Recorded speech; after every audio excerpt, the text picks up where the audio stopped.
Hello, everyone, and welcome to the EOS Fireside Chat for February 15th, 2023.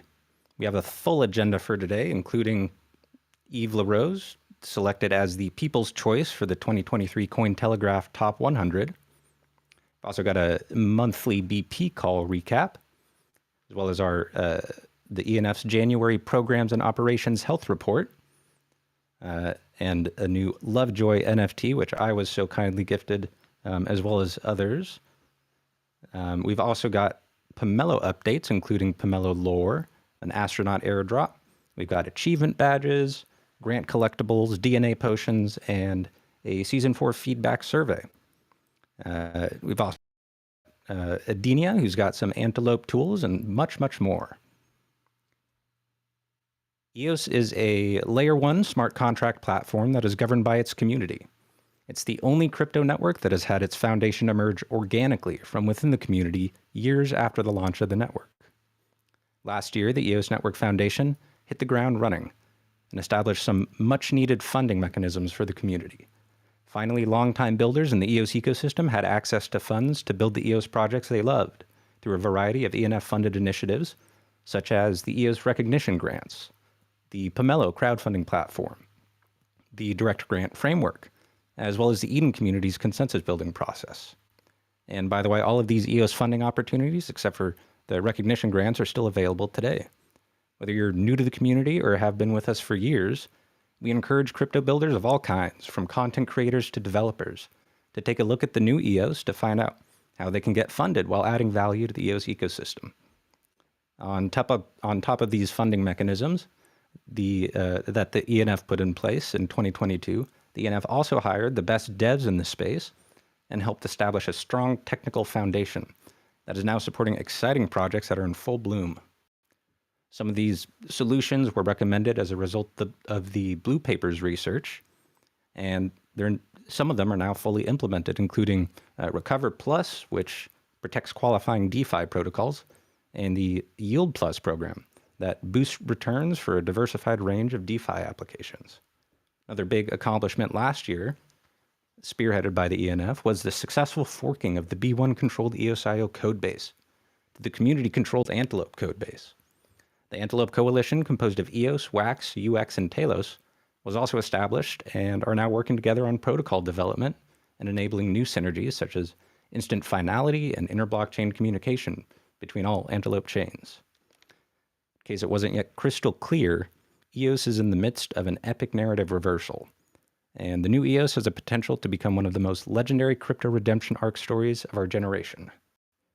My name is Andrew. I am a writer and product owner for EOS Nation, currently a top-ranked block producer on EOS. And today I'm honored to be your fireside host, standing in for Stefan, who is maybe cross-country skiing as we speak. Thank you, everyone, for joining us live on the Discord and the voice chat, where you can participate in the show at any time. We encourage you to do so. We'd love to hear your comments, thoughts, questions, reactions to the news of the week that we're discussing, so feel free to jump into the conversation at any point. And even if you don't join us on stage, you can still do your part by sharing memes or spamming some emoji reactions to make sure the show is engaging for all of our listeners and watchers. Speaking of which, shout out to everyone tuning in on other platforms, as this show is streamed live to YouTube, Twitter, and Facebook. Before we get started, I just want to remind everyone about our POP token giveaway. Make sure to go into the PopBot chat and claim your POP tokens. You can also mint your February ticket, and I think prizes have been sent out for the previous January ticket. And in addition, we've got our Road to 10K Discord promo, which actually we have already achieved. We have over 10,000 Discord members, and the new promo will happen every 2 months. So the next set of prizes will be released at the end of March. At this point, I'd open people up to say hi to the community. And then we can get started. See, we got people throwing down some excellent memes in the chat here. Oh, this freaky looking antelope. That's fun. Good to see everyone in here. All right. Glad to be here. There we go. I got my sound effects here. All right. There it is. Awesome job. Yeah, thanks, Martin. Awesome intro, yeah.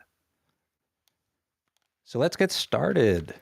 Our first story of today is Yves LaRose, who I know I saw earlier in our Discord call here. He's been selected as one of the people's choice for the 2023 CoinTelegraph Top 100.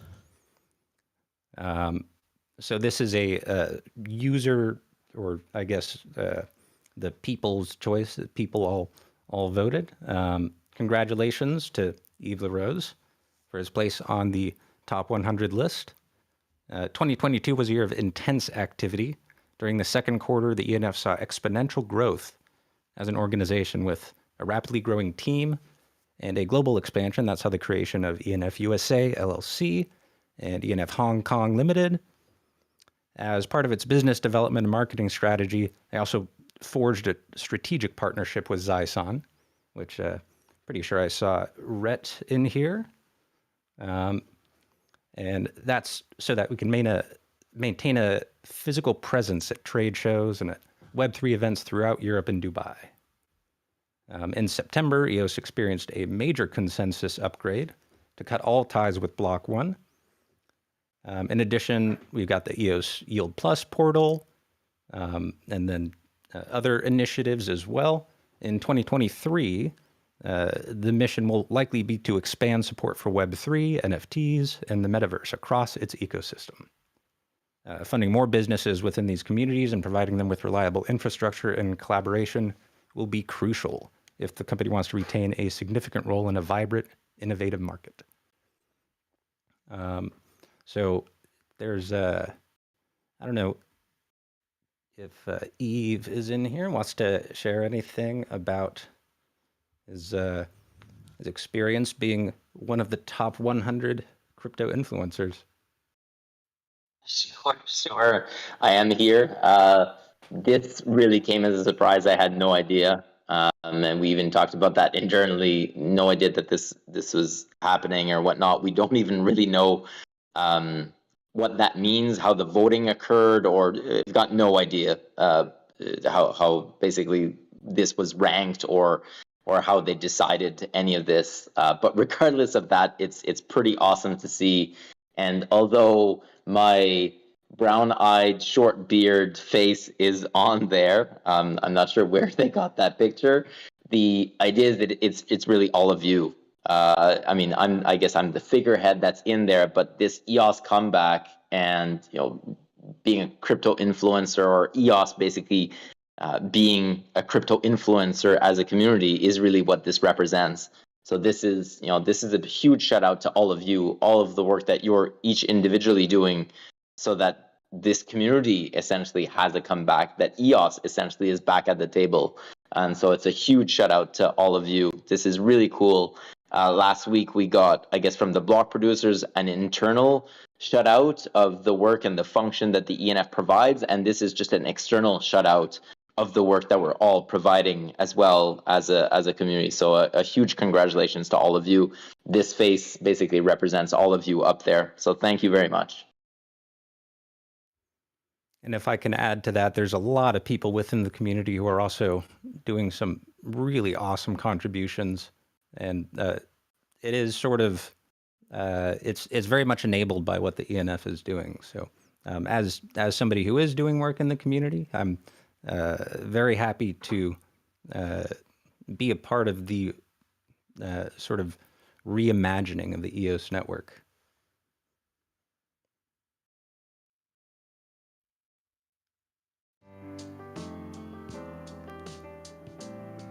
Hey, what's up, everyone?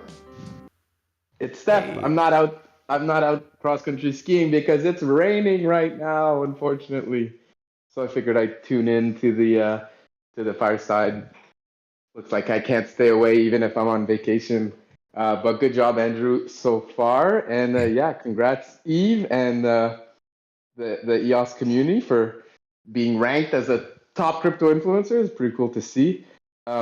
I don't know if you guys had the chance to look through the list, but I looked through the list and just gonna name off some of the influencers that Yves/EOS beat out.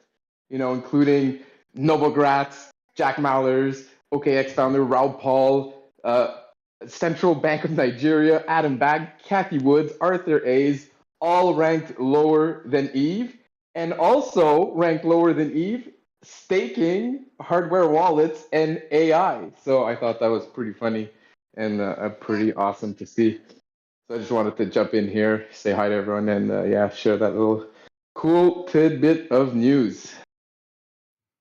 I'm just going to jump in. I'm going to show the same thing I showed to our team internally. I shared a link to the CoinTelegraph tweet, the direct tweet that they made this morning. If you guys can show some EOS love to that tweet, it'll help encourage CoinTelegraph to continue creating content and supporting EOS. They're very, just like any business, KPI driven. So whenever they write about a project or talk about a project on social, the more engagement and view counts that they see, the more likely that they are to continue supporting those projects or initiatives. Let's get the bees going on that. Yeah, for real.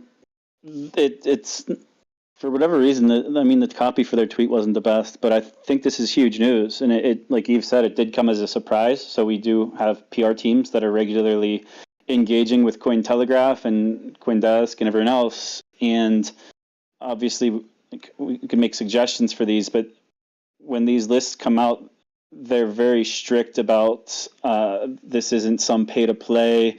They don't want outside influence on it. So that's why we literally had no visibility on this. It surprised us today. It surprised our PR team, but it was a huge victory. So this is, like you've said it, last week we had a big signal from the network, and then this is a big signal from the rest of the wider Web3 community, the top publisher that there is. I mean, there's two tier ones. There's CoinDesk and CoinTelegraph pretty much, and this is huge. Absolutely. And I think now when we introduce Yves, now when we introduce Yves, we got to introduce him as the number 46 top crypto influencer based on by CoinTelegraph every time. Remind everyone. Big.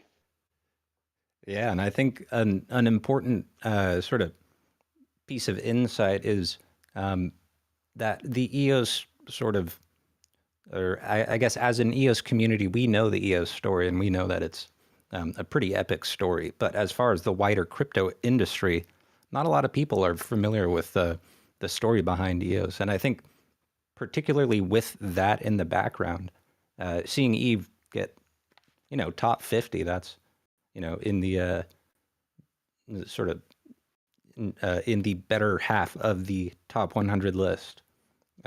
Seeing that is a really good indication that the work that the ENF and really the whole community is doing is not only super valuable, but it's getting some attention, even if the narrative is still not updated in most regular crypto users' minds. It's a trend that we're going to continue to see. I mean, just over a year ago, nobody was talking about EOS. EOS was never seen at any events. Nobody knew anything going on in EOS. And then just starting, let's say, where are we at? We're in February now. So let's say like 5 months ago, we started sharing stages with projects like Aptos, Solana, Algorand, all of these projects that are seen as top tier within the space and at these conferences. And we're seeing Yves sharing a stage with them on these panels. So this is very much an extension of that, except it's a digital panel and it's a panel of 100. We also have another opportunity. So you guys saw the other panels. We've confirmed the panel for Paris Blockchain Week next month. Yves will be on a panel with the Sandbox and Animoca brands, two major GameFi projects. So it's just a continuation.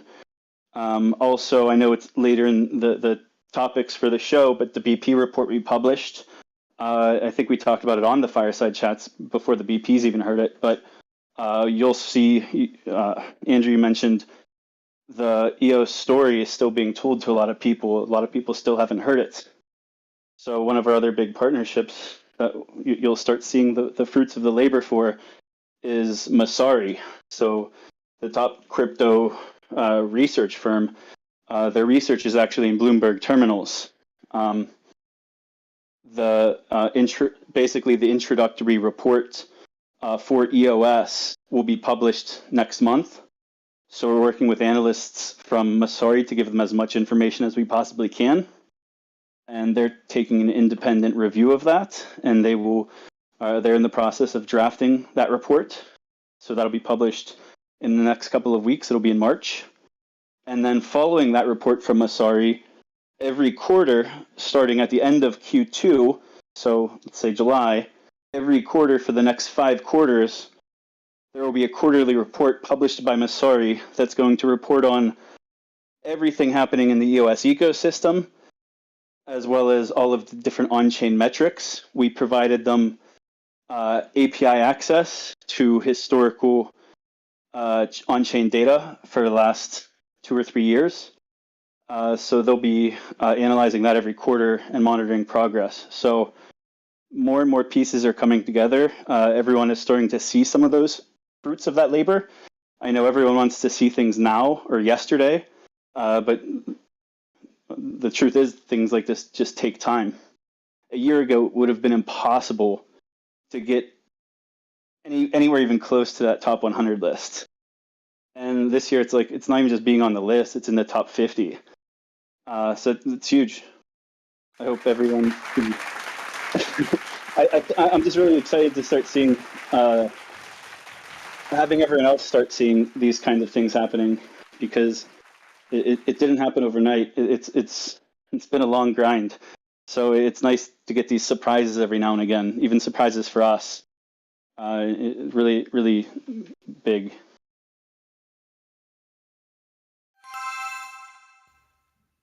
That's awesome. Thanks so much for sharing. That gives some excellent additional context. Great. Anyone else have anything that they'd like to share regarding our resident top 50 crypto influencer?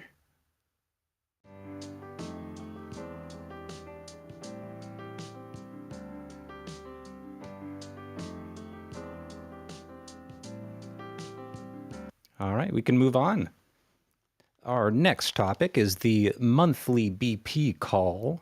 So the EOS network currently is entering an era of unprecedented transparency, with code development updates and node operator video call discussions shared weekly. In a similar vein, block producers have scheduled a new monthly call in which they discuss priorities, challenges, and other important line items. Together, these series of discussions are clear demonstrations of the openness and responsiveness of the core Antelope development team. For context, I've only been with EOS Nation since the post-ENF era, but I have heard stories of the frustration that block producers and other ecosystem participants felt trying to suggest new features or bug fixes to what seemed like a customer service black hole. Between the thousands of unaddressed GitHub issues and the suggestions that BP's wallet devs and others brought to the table, it was pretty clear that the priority was not on user-focused development. But cut to today, and in a clear demonstration of heightened development activity, all of the thousands of GitHub issues have been resolved.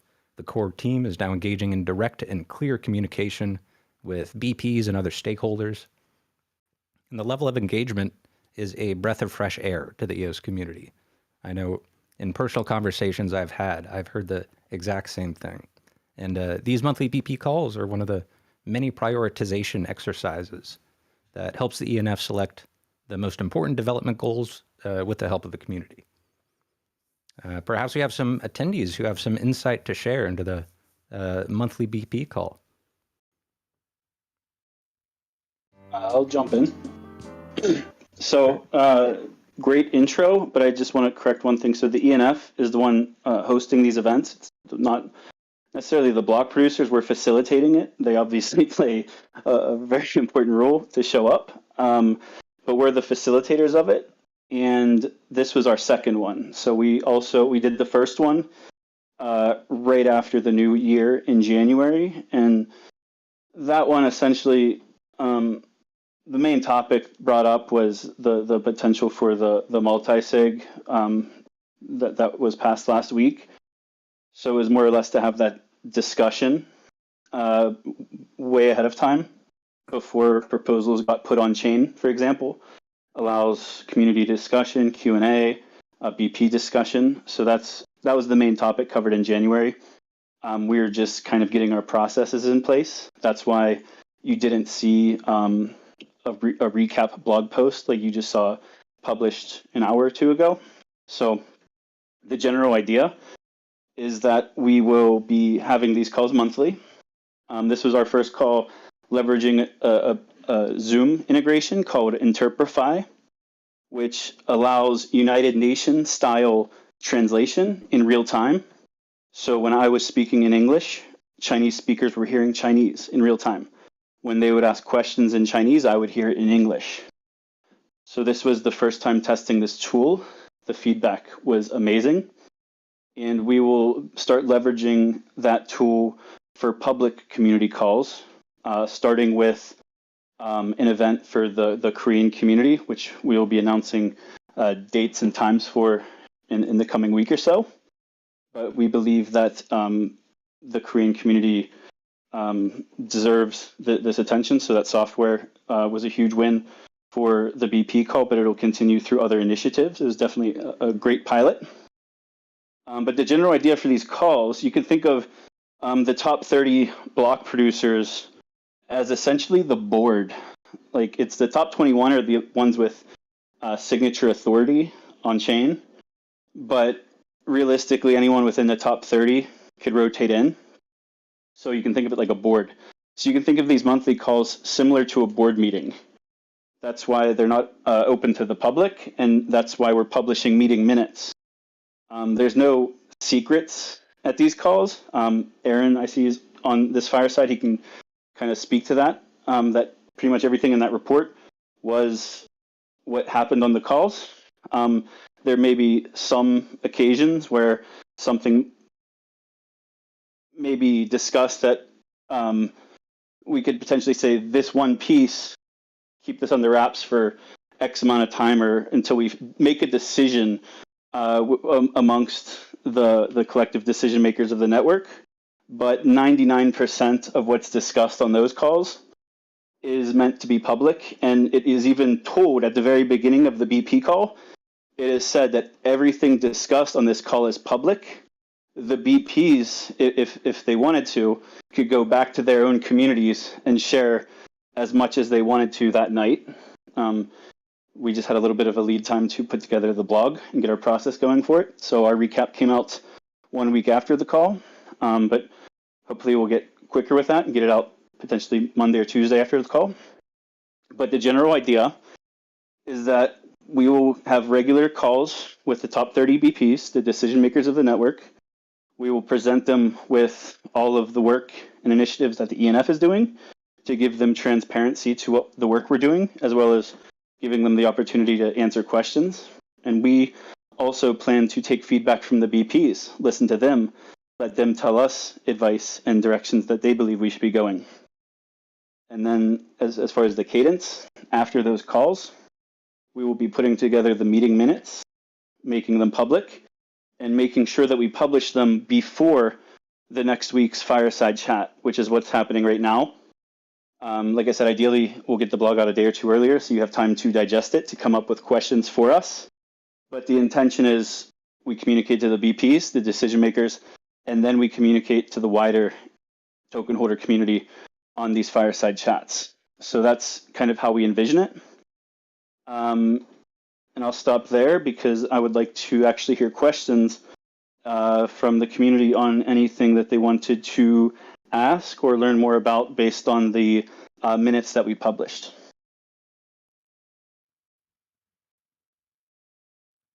That is very cool. Particularly the live translation stuff is awesome to hear about. And anyone got any thoughts or questions to share?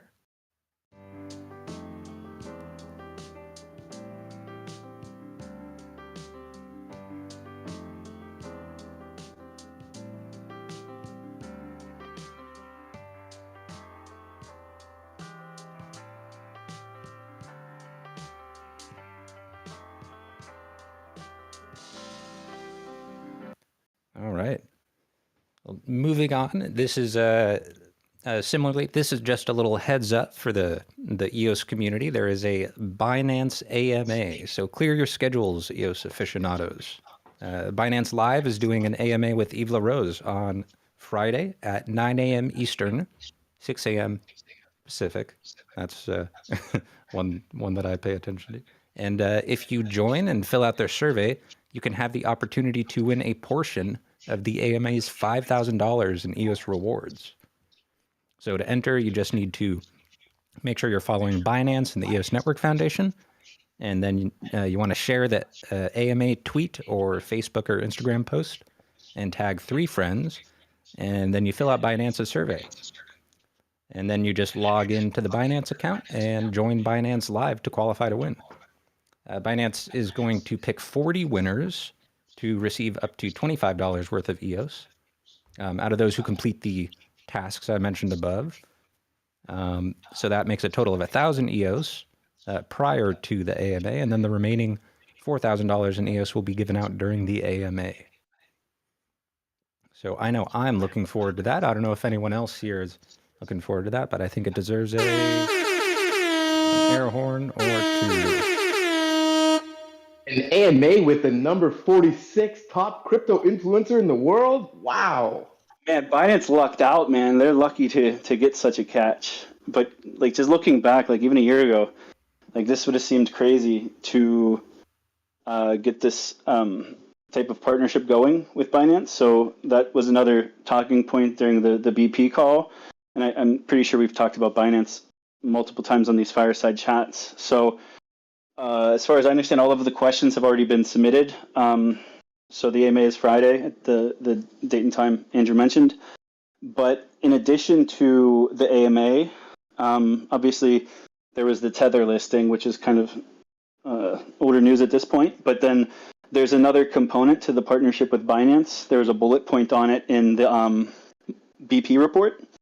But Binance also leaked it out last night. So there's going to be Learn and Earn program.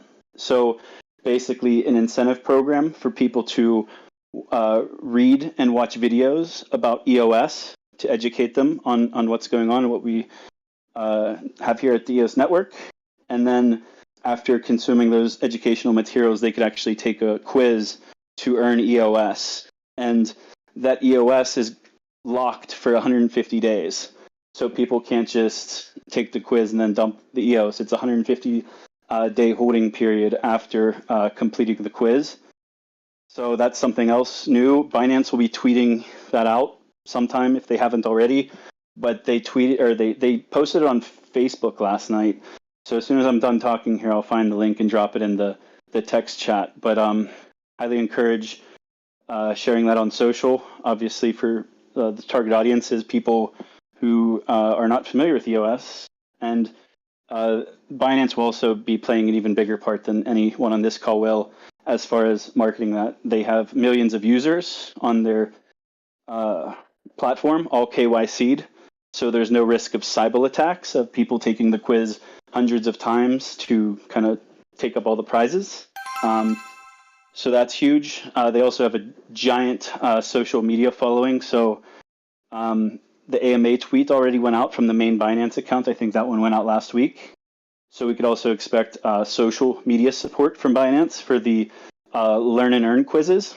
And I'll share the post here in a second, but it was interesting because they're essentially using EOS to pilot their Learn and Earn program again, because it was a program that they had going previously, so it's not a new program. But they did suspend it for a little bit. They didn't do any new programs for a couple of months. And then EOS is the first Learn to Earn program since that time. So in their announcement post that says like Binance Learn to Earn is back, they highlight EOS as the first project to be featured in that program. So once again, now that all of these things are public, it's not like these things happened overnight. All of this Binance work started last year. So the fact that we're finally able to talk about it, you guys are finally starting to be able to see it, it's really nice. And I'm looking forward to the AMA myself as an audience member. and then also to read the live chat to see kind of the comments, thoughts, opinions, the troll boxing from the Binance users during this call on Friday.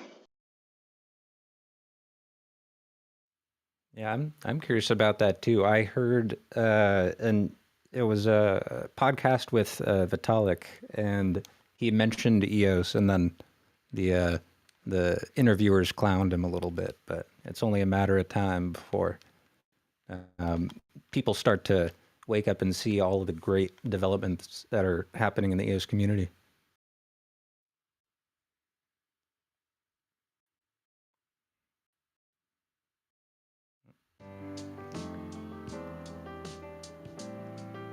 Is anyone thinking of joining the Binance AMA? Spamming some great emojis in the chat? Anything like that?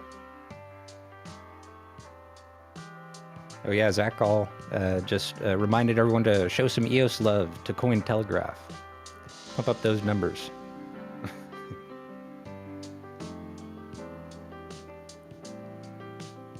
All right. Moving on. Up next, we've got the January Programs and Operations Health Report. This was published yesterday on the EOSnetwork.com ENF blog. If you want to check it out, I will draw your attention to the new design or the new look for the ENF website, which I'm not sure exactly when that was pushed, but I went last week and looked different than it looks this week. So looks very slick. Shout out to the web designers for that one. As far as the January Programs and Operations Health Report, this shares the milestones and progress for the initiatives that the EOS Network funds, including IBC, HiFiDAO, the Market Plus dashboard, Wallet Plus SDKs, and more. The Web3 industry has been built on the pillars of trust, transparency, and accountability between projects, contributors, and community members. With this in mind, the EOS Network Foundation aims to grow the EOS ecosystem by adhering to these values and ensuring that those in the EOS community are provided with regular information on all the work that's going on behind the scenes. The monthly Program and Operations Health Report are a key part of this strategy. They provide high-level insight into important initiatives across EOS. Health scorecards detail the current status of various milestones, highlights and accomplishments, upcoming activities, and more.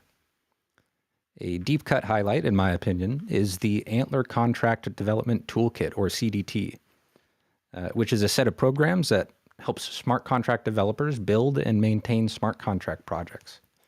If I understand the goal properly, a portion of this toolkit includes a smart contract manager that smart contract developers can use to easily maintain and update their contracts.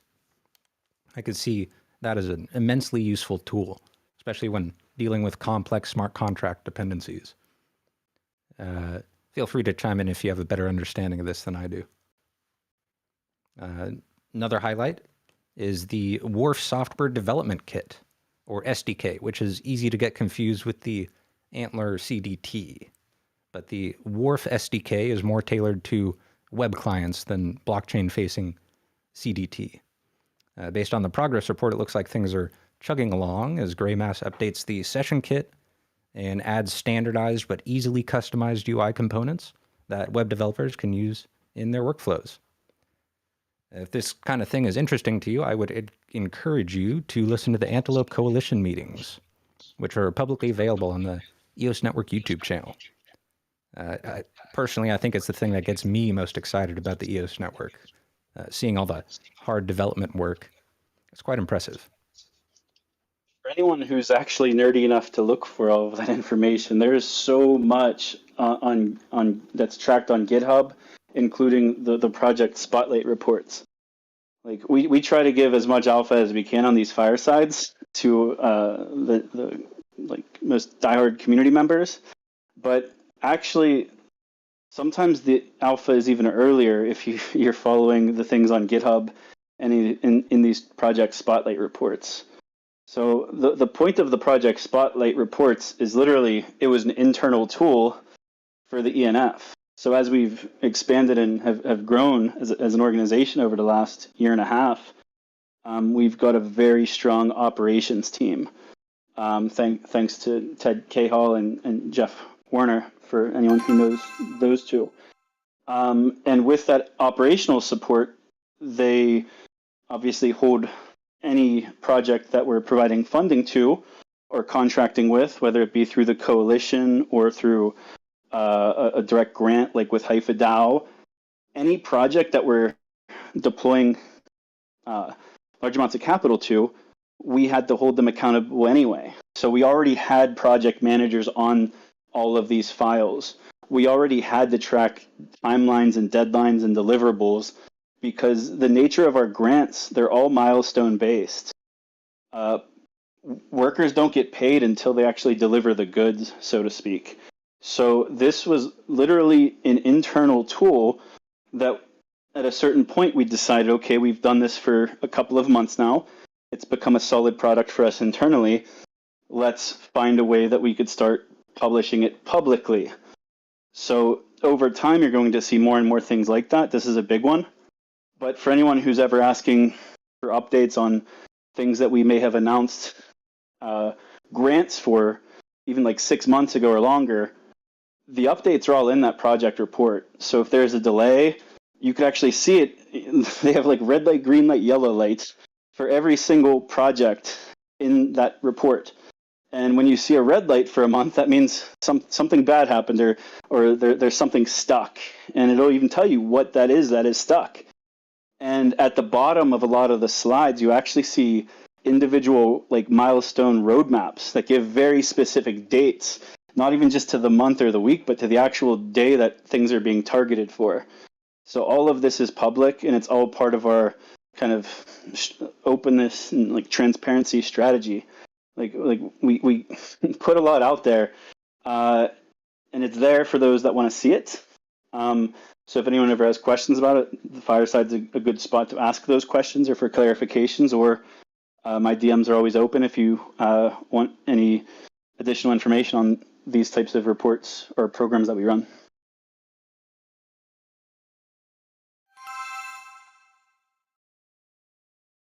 That's great. Thanks for sharing. And yeah, Esteban just posted in the chat the EVM timeline.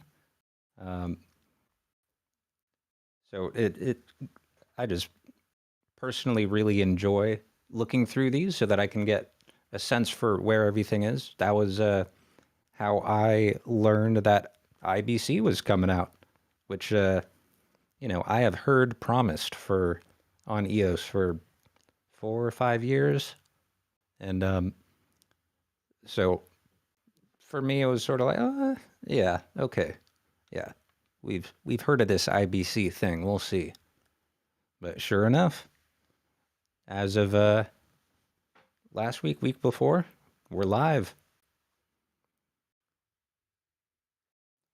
Right. Not only are we live, but we're starting to see the expected first use cases are wrapped tokens. Like that's the most obvious. You could do it with a non-trustless bridge too, but it's just one of the many features of Antelope IBC. Antelope IBC is a generic like messaging protocol, and tokens are just a type of message. So we're already starting to see that. I brought it up last week about UTX. So the UX Networks token was picking up liquidity fast on Defibox. And then since last week's Fireside Chat, I saw that the Telos community, they have their own DeFi incentive program called DeFi Fuel. They pumped liquidity into Defibox to give EOS Telos liquidity. I believe it's somewhere in the 6 figures. I don't have it right in front of me. But I believe it was at least $150,000 in bilateral liquidity for Telos. And then UX was about that level last week, the last time I checked. And I just saw this morning that not only are they deploying liquidity to Defibox, but they're also starting to partner with Defibox on additional incentives. So for UTX specifically, the UX Network token, they are working with Defibox to do a dual liquidity mining program. So if you put liquidity in for UTX and EOS, you'll be mining both Box tokens and UTX tokens. So this is exactly what I was expecting to happen. So it's really nice when you predict something and it happens, even if it's super obvious. But seeing that other people or other networks or other tokens or projects also see the value of EOS being a liquidity hub amongst Antelope chains, because every chain's a little bit different. Like Wax has a great NFT program. They got a lot of great IP. But even with all of that success, their DEXs don't really compare to the liquidity and trading volume as what you see on EOS. So it's nice to see that other chains are deploying their own resources from their foundations, their teams, and their communities into liquidity on Defibox. So it's just really great to see things moving so quickly there. And I think that's going to be a trend that continues.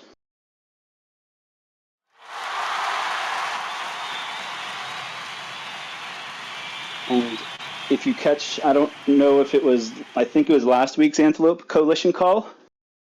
It was one of the calls. I don't know specifically which one, but it's being discussed to whitelist USDT, for example, the EOS version of USDT. It was a big initiative of the ENFs early on to get it on more centralized exchanges. So we've locked down Binance.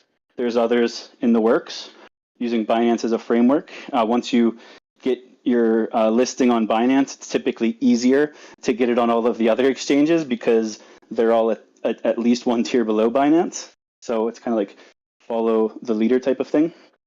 But then the next step is to make the EOS version of USDT the de facto stablecoin of the entire Antelope network, which includes Wax, UTX, Telos, and EOS, and potentially more in the future.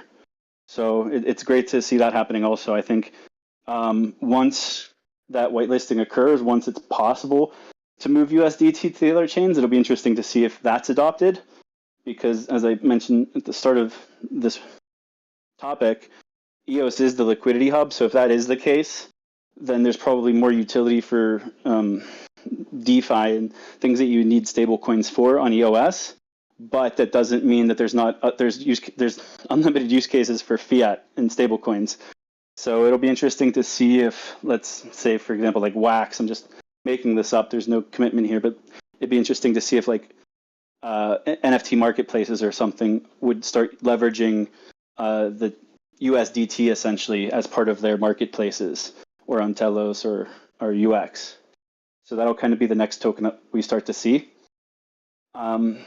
And we haven't seen Wax on EOS yet, so I guess to address that, Wax has yet to connect to the IBC. They're still behind on their upgrade their version of Antelope. So as soon as Wax upgrades their chain, they'll likely connect to the Antelope IBC shortly thereafter. So if anyone's wondering why Wax hasn't established any liquidity on Defibox or DFS or any other DeFi protocol on EOS, that's probably one of the reasons. But yeah, the next thing that I think we'll see Wax on EOS, and then we'll see USDT on the other chains. So it'll be nice to see those adoptions. But then beyond that, the potential for IBC is really limitless. Like wrapped tokens aren't really unique to a trustless IBC.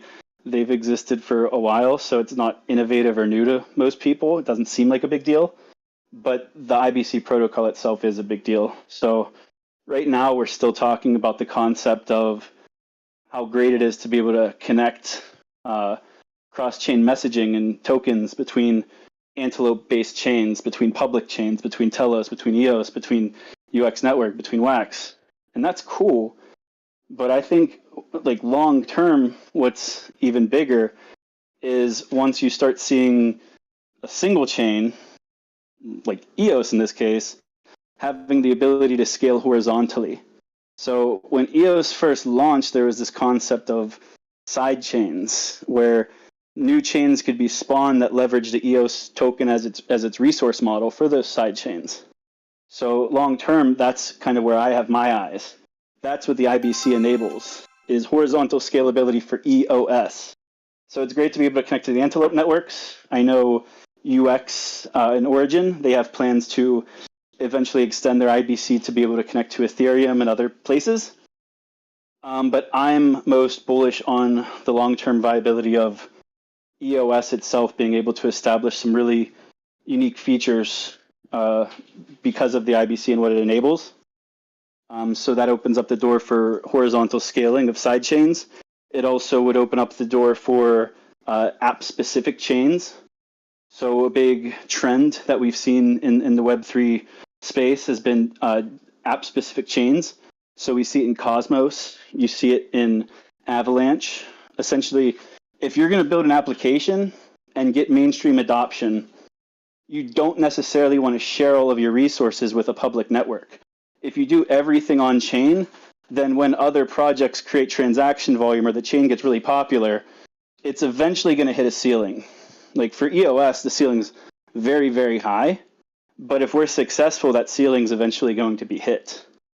So if you're an application or an application developer and you want to basically control your own resources and capacity, then an app-specific chain, or eventually if there's different side chains, then that'll be, I think, a direction that a lot of developers are going to go. And I think we could see kind of remnants of what our future will, not remnants, but bits and pieces of what our future for EOS might look like if you look into things like Avalanche or things like Cosmos and see the reactions there of how those communities are reacting to these features and how the wider Web3 space is reacting to those features. They react very positively because it just makes way too much sense. You cannot put everything on chain on a single chain, on a single public network chain. At some point, you're going to hit a capacity and you're going to need to scale horizontally. And that's the biggest thing that IBC is going to enable. And just really excited that it's out. And hopefully we'll start seeing direct grants coming in of people that want to build foundational infrastructure on top of that IBC, because there's still a lot that needs to be built, but the groundwork has been laid. And IBC, one of the things that came up on the BP call that you see in the BP report is that there's this idea of writing a new EOS white paper. The original EOS white paper was written in 2017 and talks about inter-blockchain communication. This is a feature that has been talked about since the very first day of EOS even being a thing. It was something that Dan Larimer talked about for years while at Block 1. And then all of the sudden, like Andrew said, you didn't believe it when you heard it was coming because we had heard it was coming for years and it never arrived. So that just shows the ability that we've had to execute, not just as the ENF, but as the entire Antelope coalition. And it's a win-win-win for everybody, because had the ENF not been stood up, if it didn't exist, if we didn't push for the coalition, then IBC probably still would have happened, but it would have only happened for UX Network.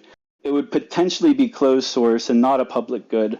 So that's kind of the value that we're bringing here, is we're delivering on a lot of these original expectations for EOS and then taking it a step even further.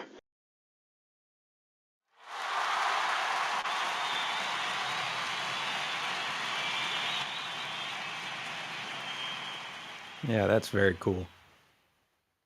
It's awesome seeing all the developments, and I think as you said, Zach, in particular, IBC is probably the best case to be made that yeah, we're doing better at development than we were before.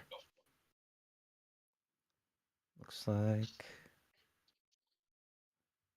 Rhett has a question about IBC with Alien Worlds. I have not delved enough into Alien Worlds to have a good perspective on that. I don't know if we've got anyone in the room right now who's got any other insights. Glad to hear. The only insight I have is Alien Worlds uses a forked, modified version of the Liquid Apps bridging for their bridging. So that's how they're connected to like Binance Smart Chain, for example. So with Antelope IBC being brand new, I don't have this confirmed from their team. I haven't talked to anyone from their team personally since IBC launched. But I guess how it would work, I don't know. That would be a question for the Alien Worlds team. It's most definitely possible for them to connect chains, Antelope chains, using the Antelope IBC. But the only context that I could add is that they already have somewhat of an interoperability solution that they kind of created from some other open source tech that existed, and that's what they're currently using. So anytime you deploy something, you create like a technical debt if you ever want to move to another system. So the fact that they deployed their version of an IBC, a custom version, it'll be harder for them to upgrade to the Antelope IBC because they basically need to backtrack on some of the work that they've done. And this is the case anytime in all software development, blockchain or not. It's always cheaper and easier to kind of plug in a new feature if you never had an alternative feature to begin with, because you don't have to gut anything out. You're just putting in the shiny brand new thing to begin with. So I don't want to speak too much for Alien Worlds, but I will say that as far as I know, they don't have any timelines on Antelope IBC, but it's definitely a conversation that I would like to have with them. We'll be seeing them next month at the Game Developer Conference in San Francisco. They're also part of the Blockchain Gaming Alliance, which Julie shared information with everyone here last week on.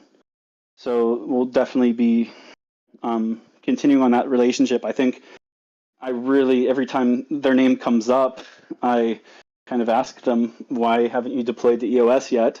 And I will continue to ask that anytime that Alien Worlds comes up in a conversation, whether from an Alien Worlds team member or from an EOS community member or a WAX community member.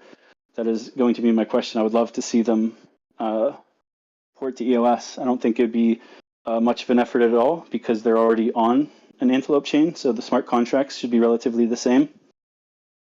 But I don't think I could answer Rhett's question. I just wanted to give that context of Alien Worlds as I know it. Yeah, maybe I can add a little bit about Alien Worlds. I've actually been looking into it a lot more in the last few weeks. Not necessarily related to IBC, but Alien Worlds is definitely interested in integrating with EOS more in the future. So basically, real quick recap, Alien Worlds started as a click mining game, which is probably what most of you know Alien Worlds as. You buy an NFT, you mine, you get more NFTs, you earn TLM, you can use that to buy more NFTs, mine more, etc. So that was kind of game one of Alien Worlds. Game two of Alien Worlds that was released after was what they called missions, where you lock up your TLM, maybe some NFTs, you send it on a mission, and then when the mission is over, you earn more TLM, which really is kind of DeFi, just with some, GameFi makeup on top of it. But really, the ultimate goal of Alien Worlds is the game of DAOs, which has now been live for a few months now. And so now there's 6 planets on the Alien Worlds.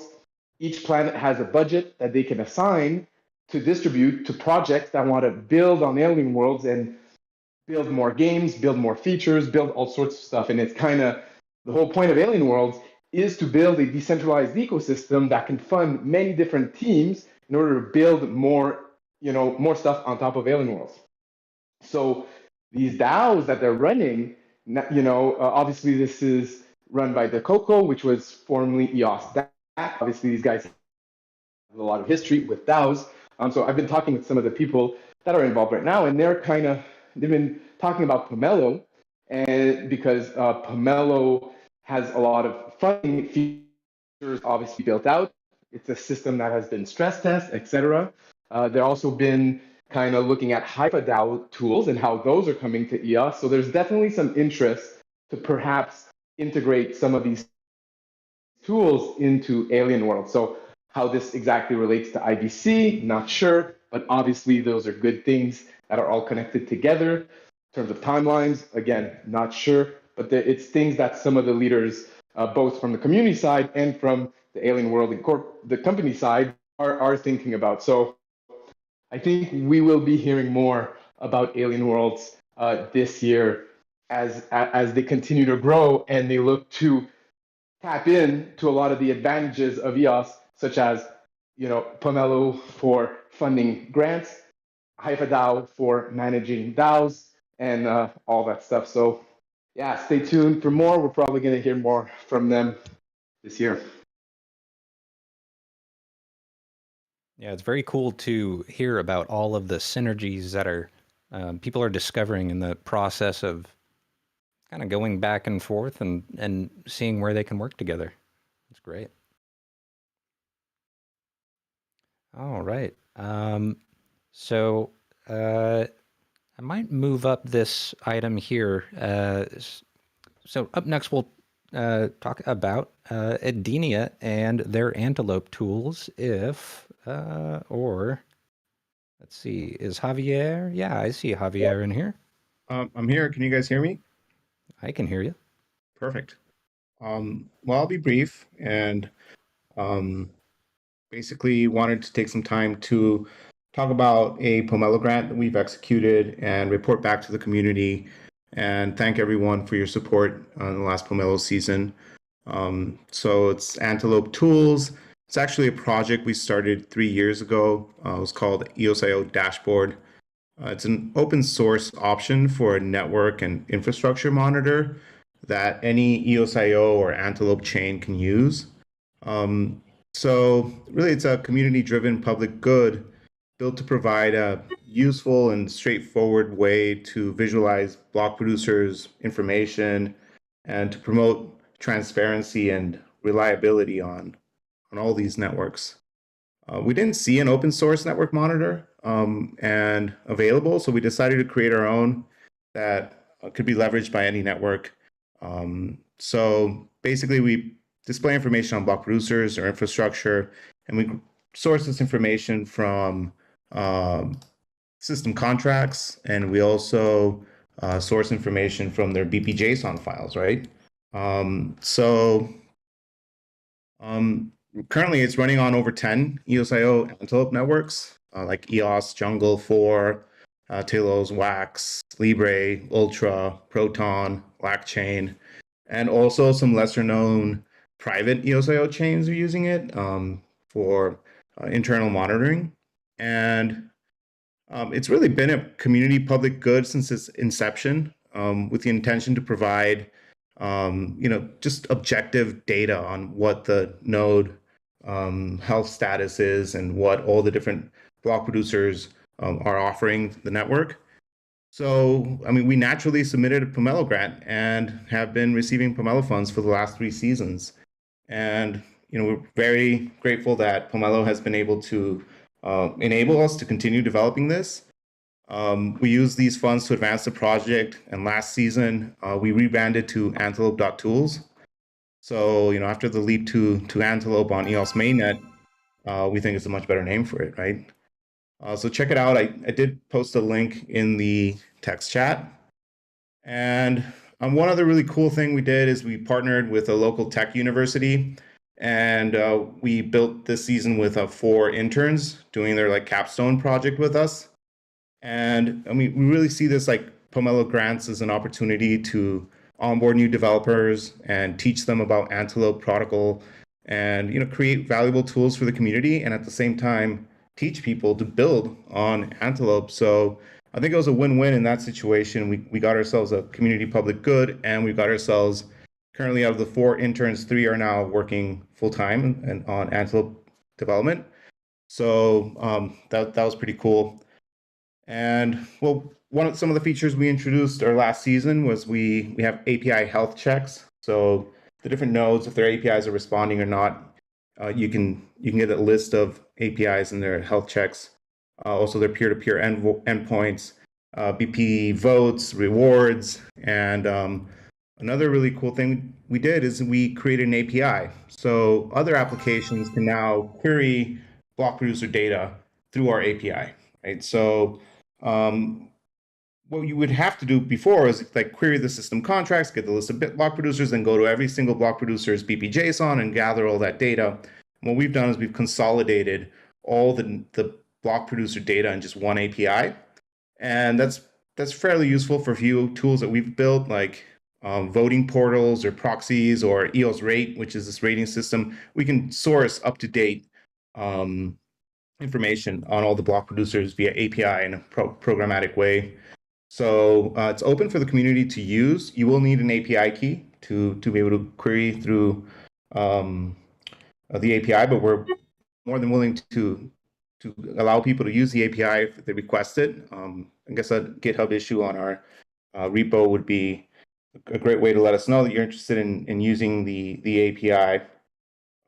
So basically, what we want to do is get community feedback and ideas on data that you'd like to have available in real time, and hopefully save developers time to be able to query information on any of these networks. And basically would also love to continue building on this.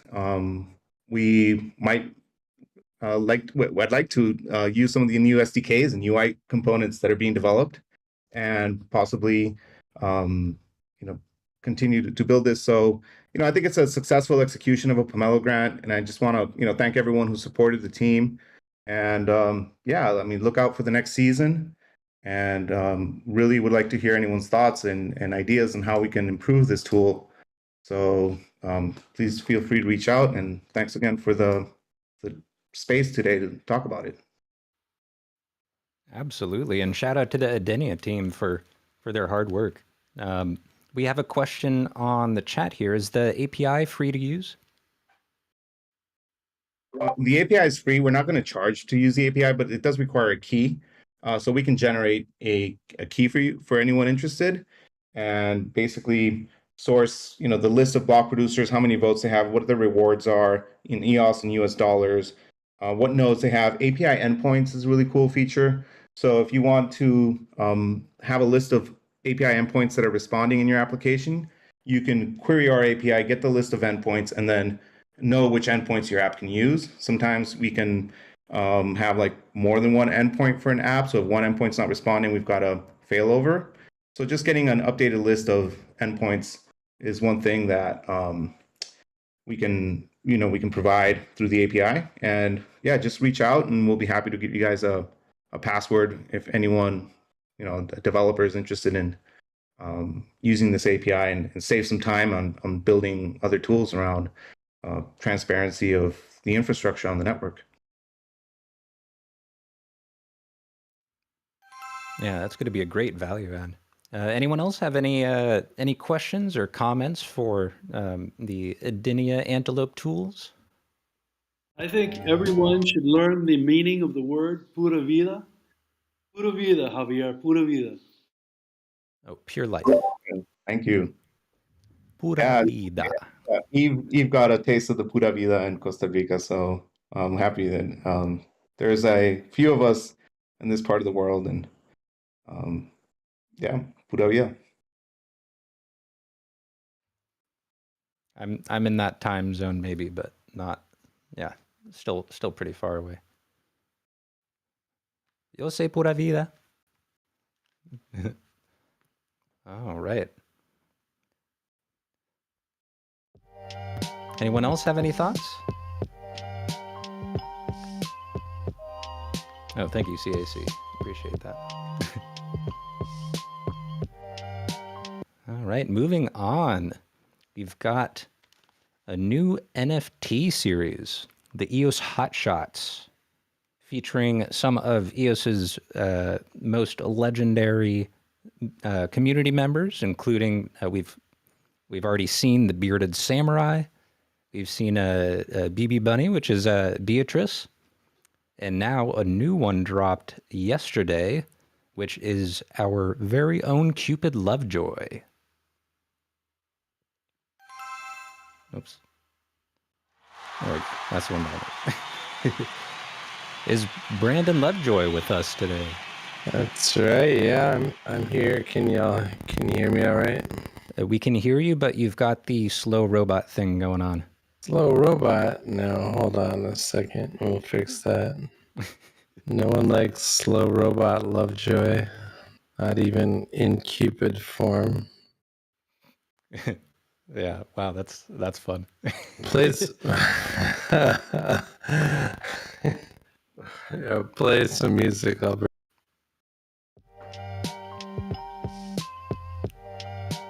I would like to mention I have my own Cupid Lovejoy NFT. It's a little risque, I will say, but you got to show it off. Am I still a robot?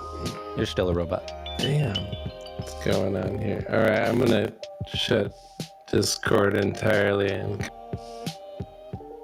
All right. Well, it's good luck. I hope we can get that figured out.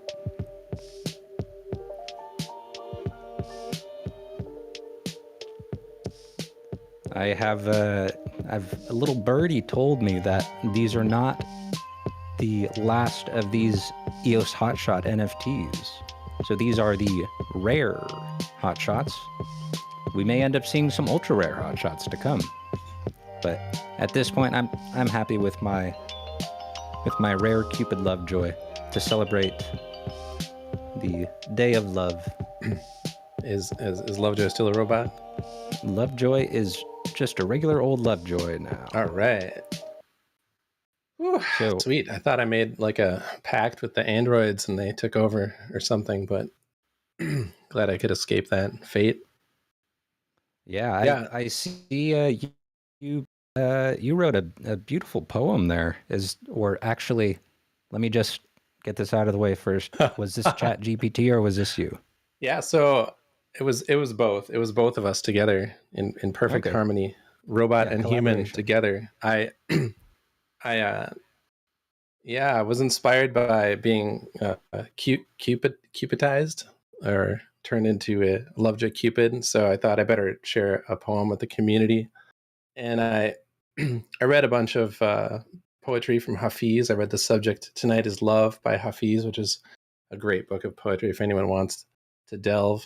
Read some poems by Rumi, and then I cracked my knuckles and I started writing, and I was like, I'm gonna see what Chat GPT has to say. So I put in a prompt, and I kept adjusting that prompt and adding some keywords. And then it spit out a pretty good version, but I wasn't totally satisfied with that. And so I took that and took it the rest of the distance with my own raw human intellect. So it was a co-author venture. Yeah, so it was fun. I'll share that with y'all right now. It's still, it's not really Valentine's Day anymore, but maybe it's Valentine's Day every day. So Valentine's week. I think that Valentine's counts. week. That's right. All right. Yeah. Let's hear it in that beautiful sultry Lovejoy voice. See what I can do. In this courageous community called EOS, more determined than 1,000 Galileos, our love is like a rabbit, fast and free. With a plucky spirit, we conquer any decree. Through the interactive world of GameFi, our love of incentives will never run dry. With an abiding passion that we all wield, our bonds are strong, pretending yield. Our love, like the blockchain that we share, is secure, performant, and always there. In EOS, we found our true foundation, a thriving ecosystem for blockchain innovation.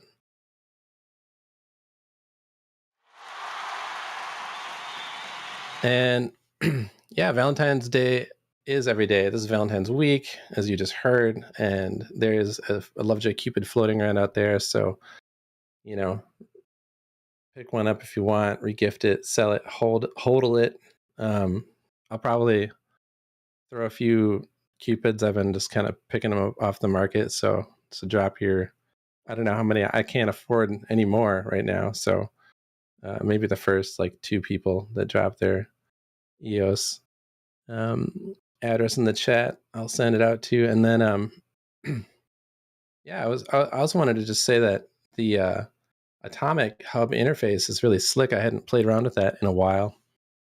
and I noticed they made some like pretty significant UI UX updates that are pretty nice and feels a lot less, I don't know, feels a lot more modern and responsive than it used to. So that's cool.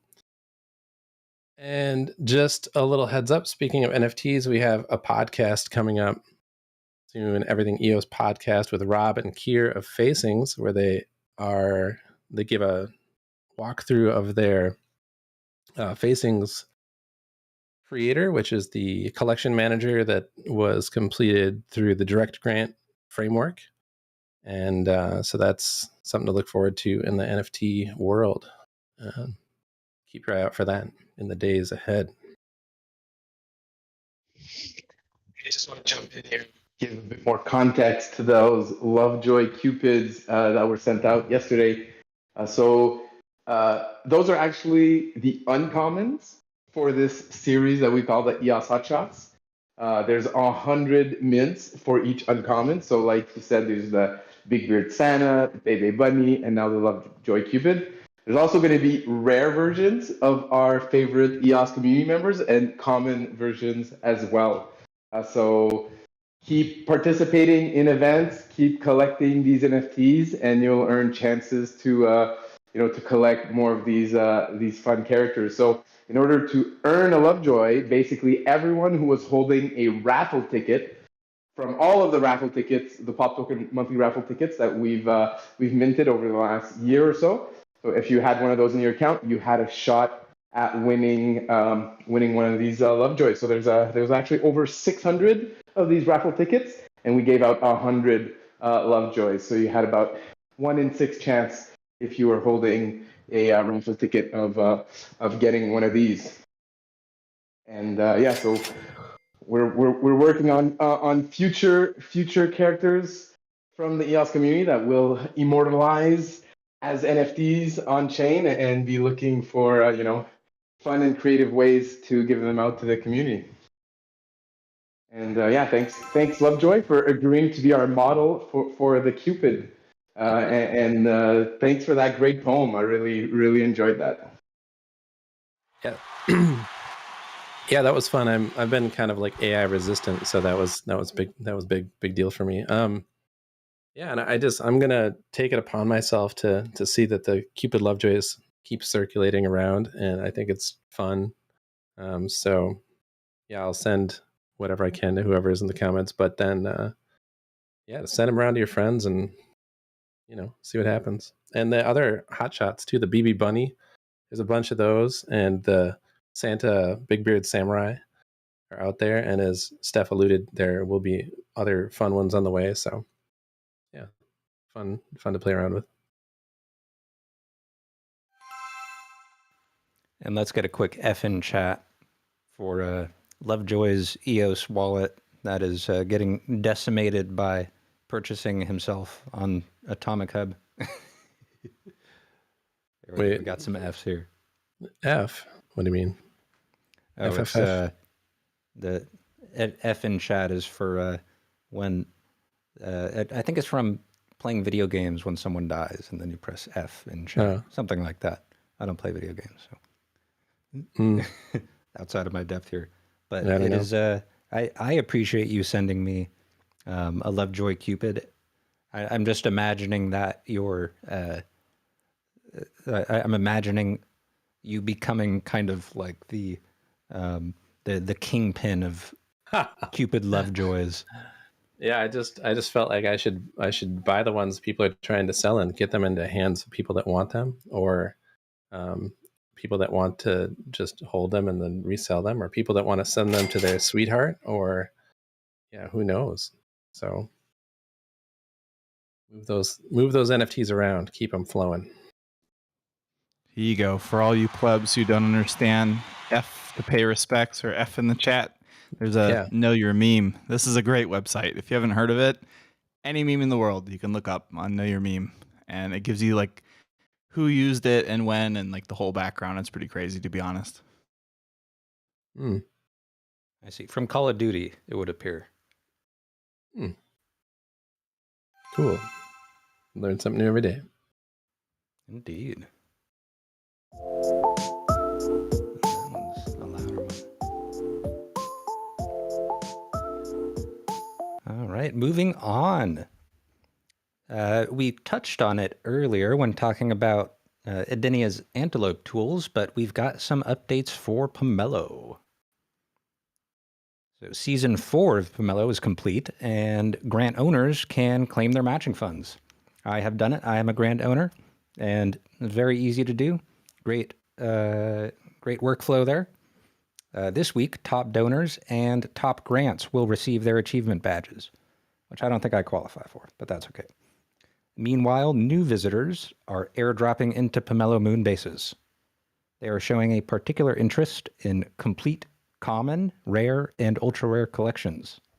It is rumored that these visitors are traveling to attend the next season of Pomelo, so they are likely to complete their mass migration by the start of Season 5. The story of Pomelo's space explorers continues this week. Previously, a scouting unit on the surface of the moon discovered glowing artifact keys with unfamiliar lettering, leading scientists to theorize that an ancient civilization, the Pomelians, once visited the galaxy and left behind valuable objects full of their wisdom. This week, our scientists made a significant breakthrough in decoding the artifacts. According to their research, the information engraved into these mysterious relics contains details of genetic modifications that would enable humans to travel into deep space. Engraved in the lower corner of each relic, there is a series of markings that has been translated into an elegant formula, which is remarkably close to the formula Pomelo uses for quadratic funding. Could it be that this formula holds many more secrets than we can imagine? Did we just discover a fundamental truth that enables us to catapult our society centuries ahead into a bright interplanetary future full of prosperity? One answer that the leading expert of Pomelology suggests is that we can merge the deep wisdom and power contained within the artifacts with the innovative ideas that were most successful in the latest Pomelo series. The ideal recipe for success is 4 artifacts and 1 grant collectible.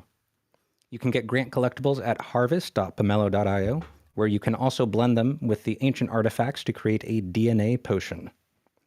For those that have already begun blending their potions, congratulations. The first experiments of fusing artifacts and Pomelo grant collectibles have had very promising results. During this process, a newly structured DNA was isolated and captured in a potion vessel, where it started to grow a serum. Once injected, the serum seems to have a tremendous effect on the human body. With enough supply of the Pomelian serum, not only can our astronauts go into a deep, long, rejuvenating sleep, but they also seem to be immunized against space radiation. Get as many potions as possible to grow your crew so that you can staff your ships for deep space exploration. And also, as a quick reminder, make sure to fill out the Pomelo survey. It's super quick, takes less than 2 minutes to complete. I am a part of the Pomelo team. We would love to hear from the community about your experience so that we can gauge how well Pomelo is meeting your needs. That way we can prioritize improvements for the future. The final day to submit a response is February 21st. So far, we have 39 responses, and we would love to hear from more people. And at this point, I'm happy to invite everyone to share any thoughts or questions.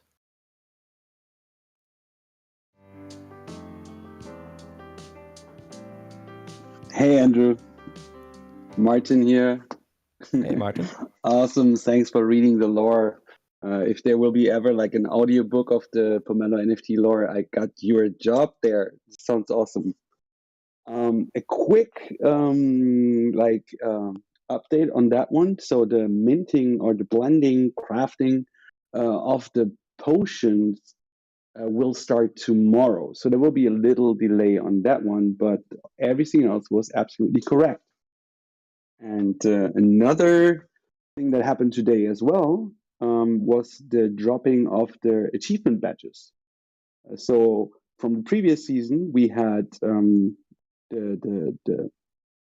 all the stats came out, and we basically distributed for the top donors, the top grant collections, and the top grant creatives, and, badges, achievement badges. And I'm going to share a tweet right here where we highlight all the top ones for you to check out, and share some love to this tweet so we can reach more people sharing the love of Pomelo and public goods on EOS. Here we go.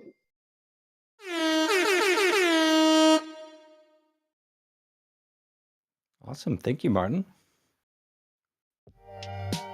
Anyone else have any thoughts or questions?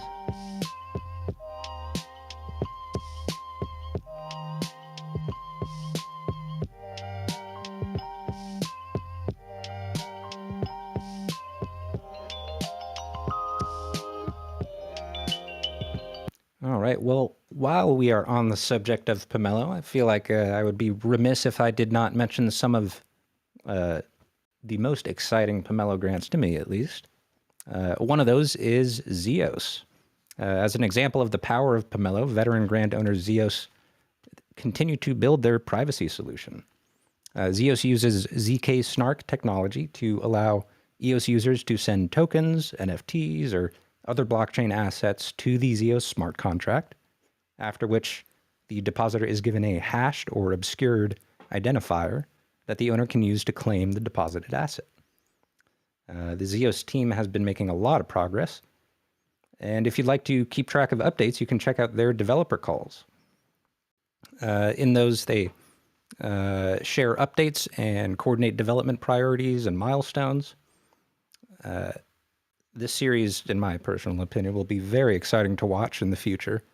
I've heard the ZEOS team has been in discussions with IBC developers Origin, and if the collaboration bears fruit, I could imagine some fascinating possibilities. This is just my brainstorm here, but you could have a privacy chain, interchain private transfers, privacy wrappers for any token with IBC enabled. Who knows? It will be exciting to see. Has anyone used EOS? Any thoughts on, ZEOS? Any thoughts on ZEOS and the work the team is up to?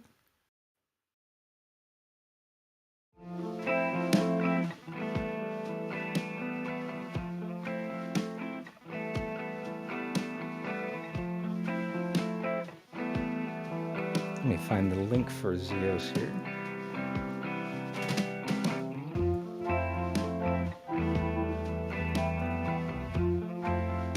Here we go. It's ZEOS.1.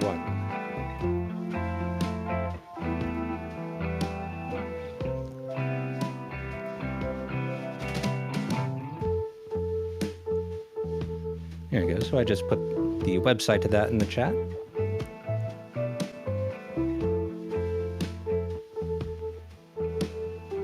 All right.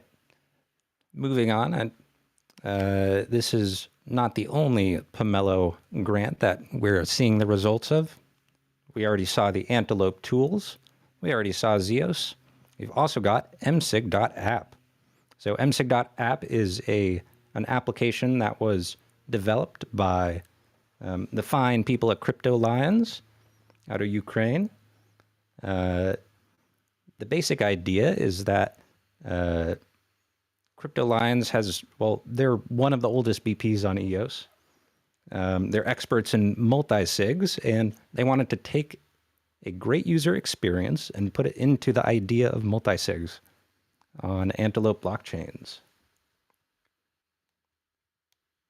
So I don't know if anybody has... oh, there we go. Looks like Denis just shared the Msig app. If I'm being completely honest, I don't...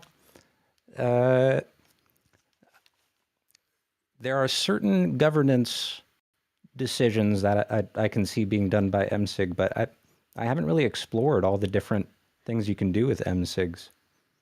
I'd happy to hear any additional context if someone's got use cases or other exciting things you can do with multi-sigs.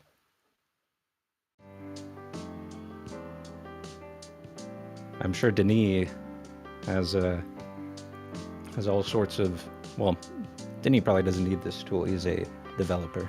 But he's showing off the website here. You can check it out in the chat. So you can do custom transactions, you can do token transfers, multi-sig token transfers, contract deployments, permission changes, all sorts of great stuff there.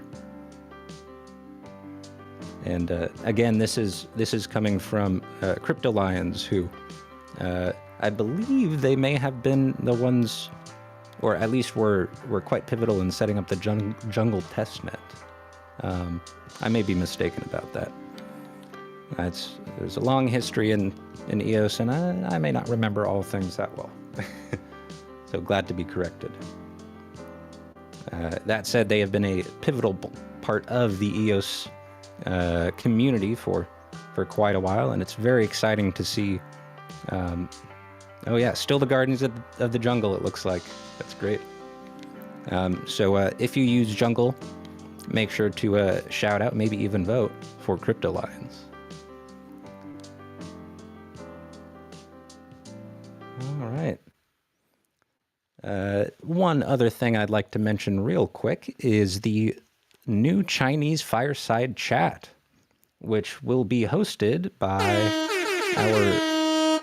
by the ENS very own Beatrice. That is the BB Bunny, or rather, that is who BB Bunny is representing. It looks like they will have a special guest, 11, who's the Chinese community manager for Pomelo. And that will be in Discord, it looks like. And I wish I could read Chinese so I could tell you more information about this. But that said, oh, there we go. Yeah. So that's the link. I'm sure some people here probably know what that says. But I will say, to me, it's very exciting that we're taking this basic idea of having a community conversation and just bringing it worldwide, because, you know, we've got the English community covered here, but we are a global community. And so it is essential that we get everyone involved that we possibly can. And yeah, it's exciting to see. Anyone hoping to attend?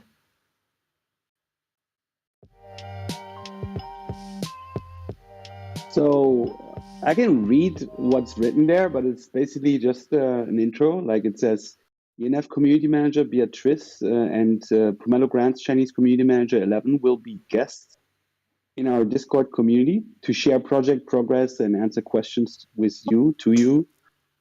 So stay tuned. Participating users can also claim NFT rewards. So it's basically same thing what we do here, just in a different language at a different time. And what we're hoping to achieve with this is like getting the communities at some point talking to each other, because like some topics that come up in the Chinese chat or come up here, we can like cross-reference. And the same thing, like submitting questions here to this Fireside Chat via forms can come up in the Chinese one. We are sharing also some of the show notes or notes for this show with the Chinese community. And yeah, that's basically it. It's a test run tomorrow. As I mentioned, it will be mainly in Chinese, so it will be tricky. But you can join and maybe have an idea how it feels when a Chinese person would join these Fireside Chats. Yeah, I hope that this event goes well tomorrow. I think Beatrice and 11 are sleeping right now, but I will join tomorrow, and maybe I can give a quick update next week. See how it went. But yeah, that's it. That would be great. I was just about to ask if you were planning on attending. Yeah, I'm curious. I also need to upgrade my Chinese skills. Like since I moved to Germany, it's kind of like I need all chances to continue learning and speaking Chinese. So yeah, I will definitely join. Are you planning on sharing the same sort of Pomelo stories that we were going over today? Giving them the down low on the Pomelians wandering the moon? I'm not sure. We might lose a lot of listeners if I like try to read that kind of translation. But I can definitely try. I think Pomelo Community Manager 11 will do a great job doing that. But it will definitely share some Cupids and artifacts in the chat for tomorrow. That'll be great. Exciting to hear.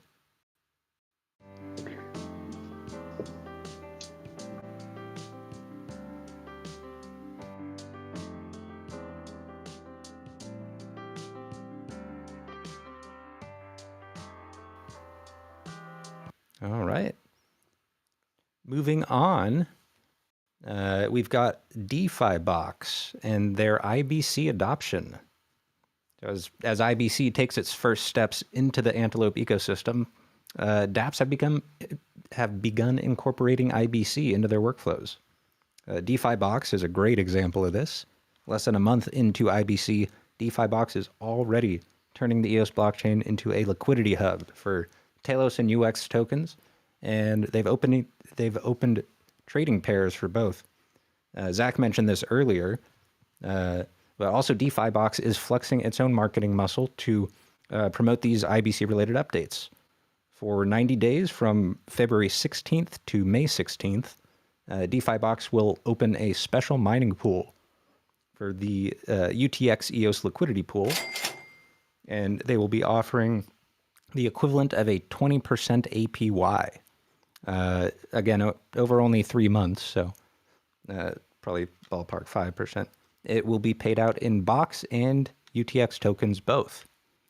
The EOS UTX swap pair is quickly attracting users with its aggressive rewards. Liquidity is already over 120,000. Is anyone providing liquidity, taking advantage of these impressive offers? I know I have. I just need to. I only have one side of that liquidity pool, so I need to pick up a couple UTX tokens to get there. Unrelated to IBC though, EFX, I've been trying to get a bunch of the people there to so help me build up the pool. I think we're trying to get higher respectable numbers as well. That's great.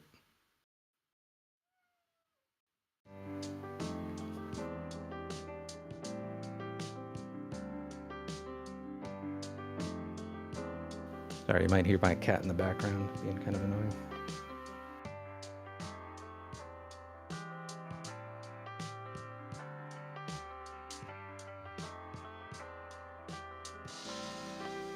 All right, shout out Defibox.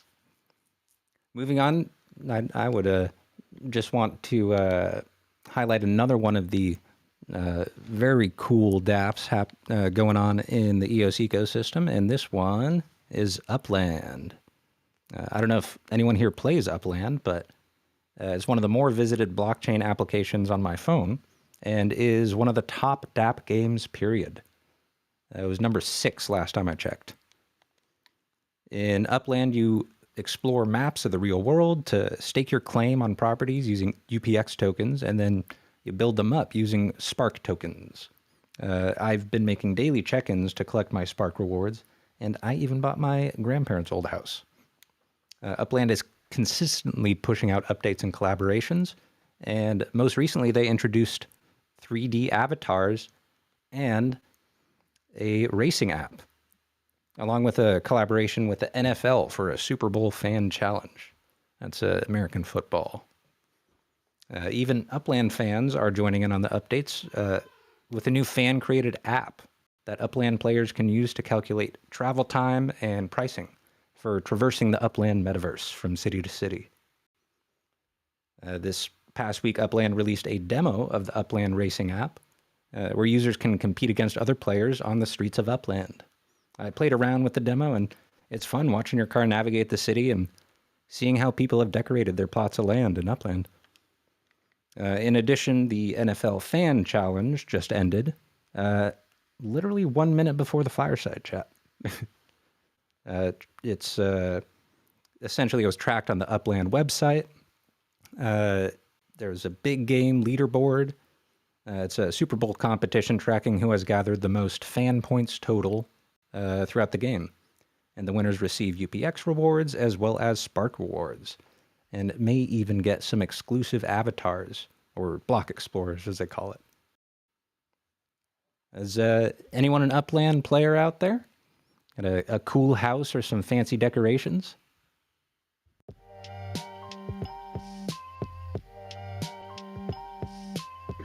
Ooh, I wish I would have more time to play Upland.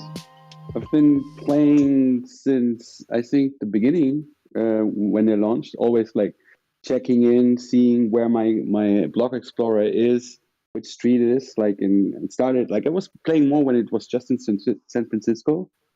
But then I'm occasionally just checking in and collecting my rewards, because like from these places that I bought early, like I'm always collecting rent from people, from other explorers that are just crossing my places there. And yeah, for now, I saw somebody is like commenting on UX UI there. It's a little bit, it's not super an action game, I would say. But with the community coming in, and if you join the Discord, and if you see all the like user-generated content around this game, and the partnerships and the racing game right now, there's really a lot of things coming together, which is pretty exciting. They also have like a pretty interesting fiat on and off ramp that many people don't know about. They have like an NFT portal, which is like integrating NFTs from other chains, which is pretty innovative. And one thing that's currently in the pipeline is a 3D. They're getting ready for 3D, I think. The constructions that are there right now, they're like, they come up from this 2D map, so you can point out there a little bit. But what they did right now is like you can basically integrate a 3D avatar there in some way. And I saw some people exploring already like 3D rooms that you can basically have on your property. But this is currently not public for all the users yet. I think Upland is doing a good job, like, testing things with their most dedicated users and getting feedback from the community, and then like working on the features until it's really ready for prime time. So yeah, I'm excited about Upland. I think they're doing a lot of things different than other metaverses. They're starting very basic and building out a lot of things for the long term. So yeah, cool stuff. Happy that they're on EOS. I think in particular, one really exciting thing about Upland is the fact that it is sort of becoming an ecosystem where people are building their own apps on top of Upland and sort of utilizing their whole system to sort of incorporate Upland into whatever game that they're building. And that does seem to be, to me at least, the kind of future of metaverse projects. You know what the coolest part about that is? So they've been working on developer SDKs for Upland, the metaverse, for years now, and they're getting closer and closer to making them public. So you can get access to them if you just sign up for their like internal developer group, for example. And they did a hackathon last year, and they have another hackathon planned for the next couple of months. So whenever you build using this SDK, you're essentially building on top of the Upland metaverse, except it abstracts all of the blockchain-y components. So resources, like minting NFTs, transferring NFTs, all of those blockchain things are still happening, but it's happening underneath the SDK, so that the game developer or the service developer, extension of the metaverse developer, whatever they're building, anything that they build, they're not touching the blockchain, but underneath it all, the blockchain is being touched. So, for example, that racing game you mentioned, it's a third-party app. I think they launched that through their partnership with FIFA. So you mentioned the NFL Players Association partnership that they have. They also have a partnership with FIFA, so they've been very successful at establishing these large partnerships. But the real value to what they're doing with their expansion of their metaverse is that anyone who develops a game or an extension on top of the Upland metaverse, underneath it all, they're minting assets and creating EOS accounts underneath all of that. So, for example, that racing game specifically, let's say that racing game ends up being even more popular than even Upland itself. Every user of that racing game has a full EOS account because it's abstracted and it's handled by the Upland SDK. So there's a huge amount of potential with Upland and their success, because if Upland's successful, then it'll be a success for EOS, because everything that they're doing to expand their metaverse is essentially going to expand on-chain activity and accounts on EOS. It's very cool. That's some great context there. Anyone else have Upland thoughts?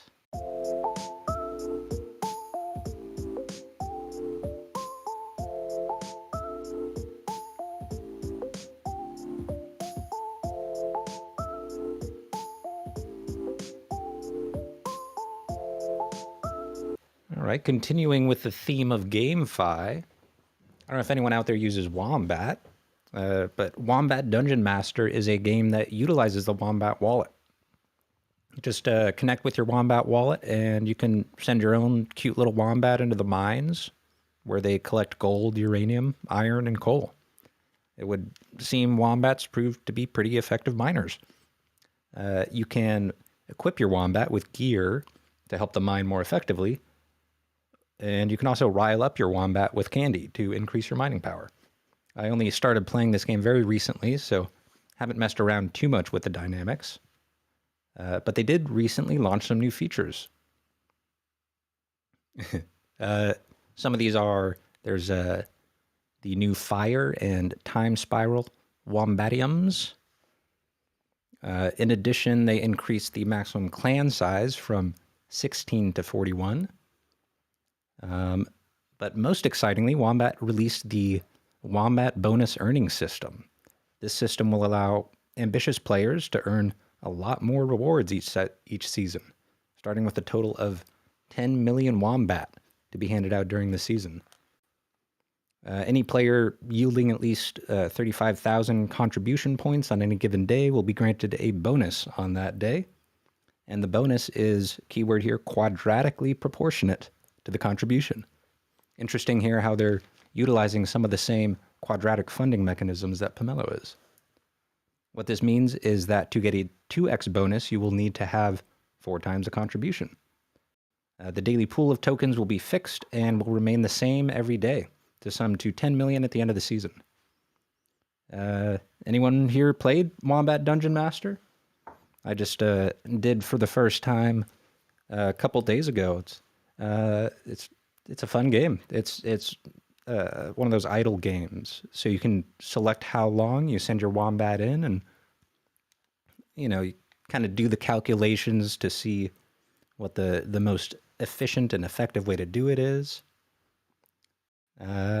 Anyone else have any experience? What are your favorite parts? You got any tips for how to get that sweet Wombat gold?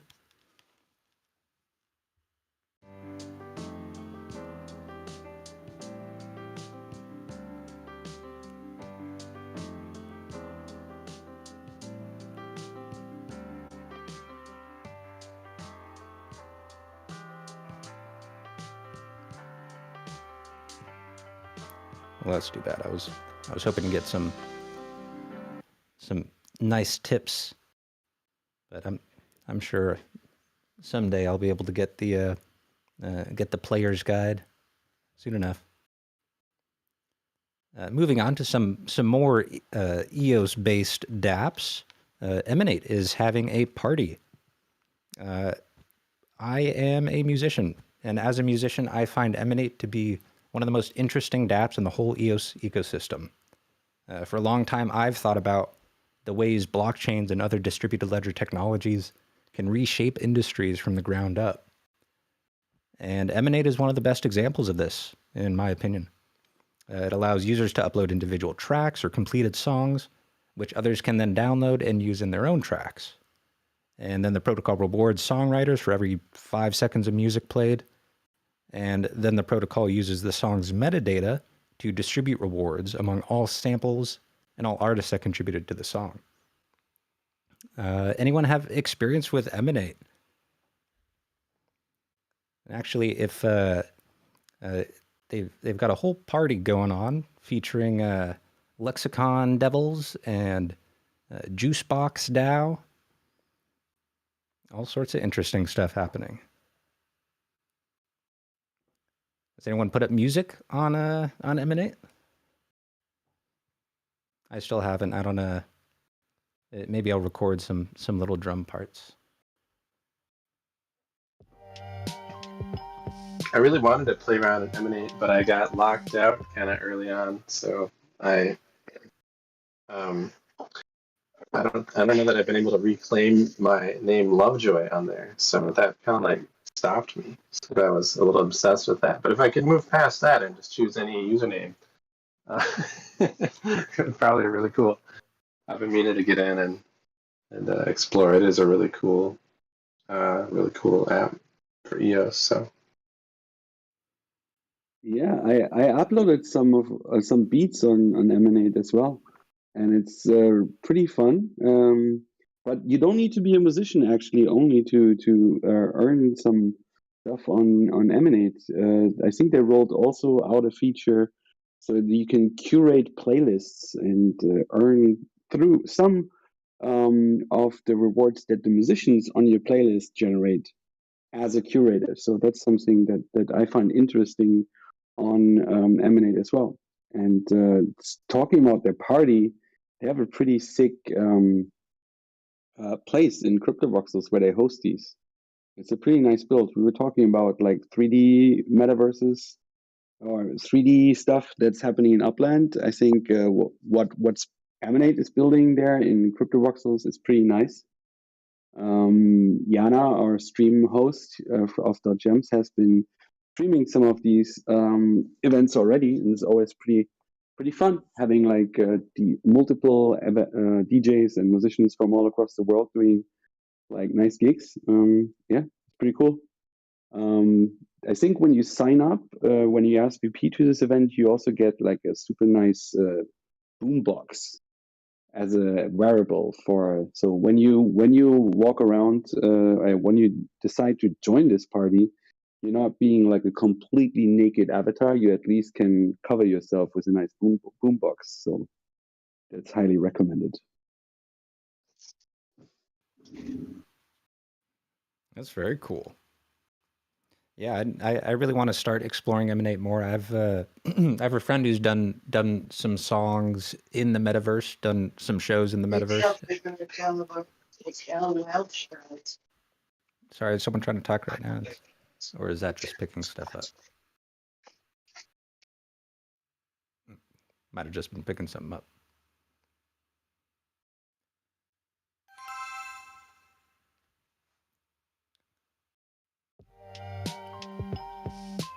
Yeah, everyone say bye, Steph.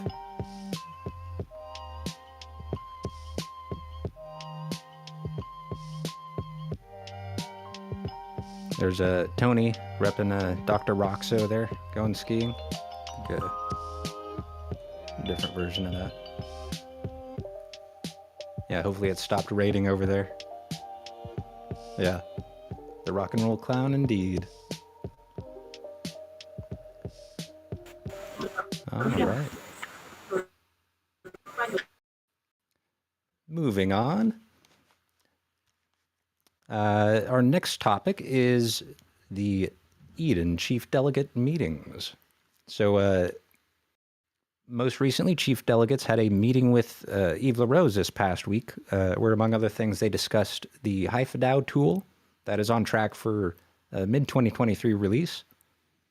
The tool is already on a smart contract on-chain, and the HiFi team will be incorporating the upvote election process into their toolkit, and hopefully we'll be able to make this available by its scheduled completion date in late February. Do you have any Eden delegates who were present in that meeting who would like to share some stuff that they learned?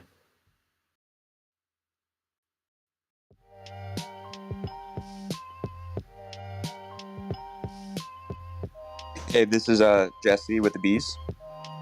Hey, Jesse, how's it going? Good. So the main thing that I learned was this Interprefy app that was introduced as a way to solve language barriers. I think it'd be cool to have all the languages maybe in one Eden was an idea that was floated around, which is interesting. And so I'm looking forward to learning more about that tool. and seeing how we can solve some language barriers for EOS.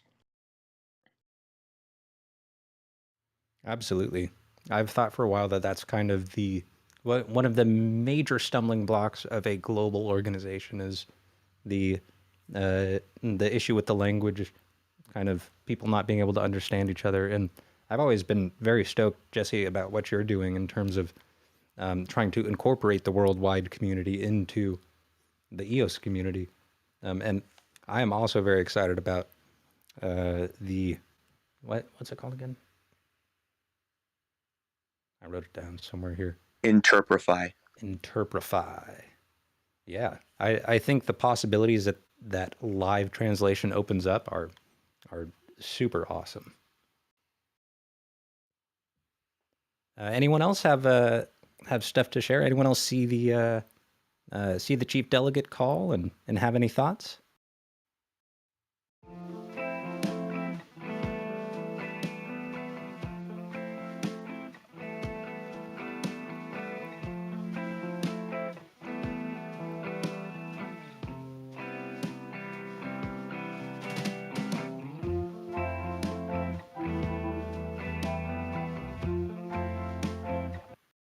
All right. Well, thanks for sharing, Jesse. Getting to the tail end of our list of topics here. But I did want to share, the Eden Fractal has produced an application called Fractalgram, which is essentially a plugin for Telegram that allows people to run their own Eden-style meetings. Essentially, in its current version, the purpose is to equip participants of a breakout room with tools to make consensus building easier. So it does not connect directly on chain, but it formats things to make it easy for anyone to publish it on chain.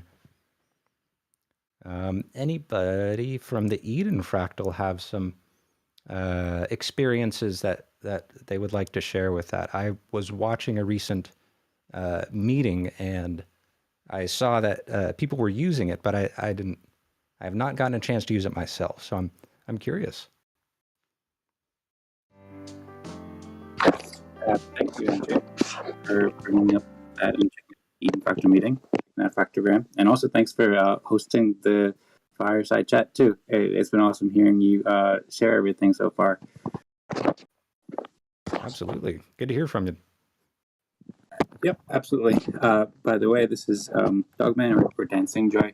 So yeah, I have a lot of experience with the Fractalgram app, actually.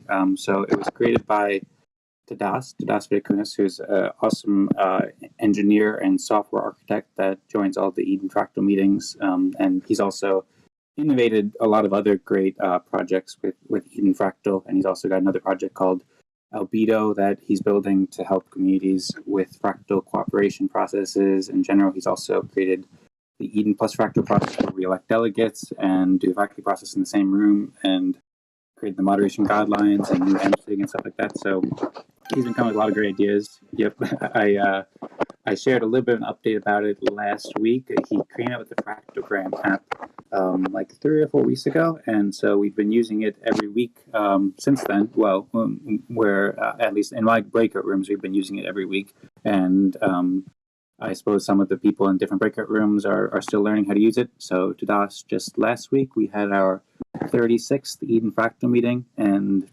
one of the main topics that we discussed was Fractalgram. So Tadas had come out with the blog post 2 or 3 weeks ago, and just last week he made a topic proposal. We have a system that we call Agendas, which is like a community agenda system where people can make proposals for topics on the Consortium app, which is the voting app on EOS.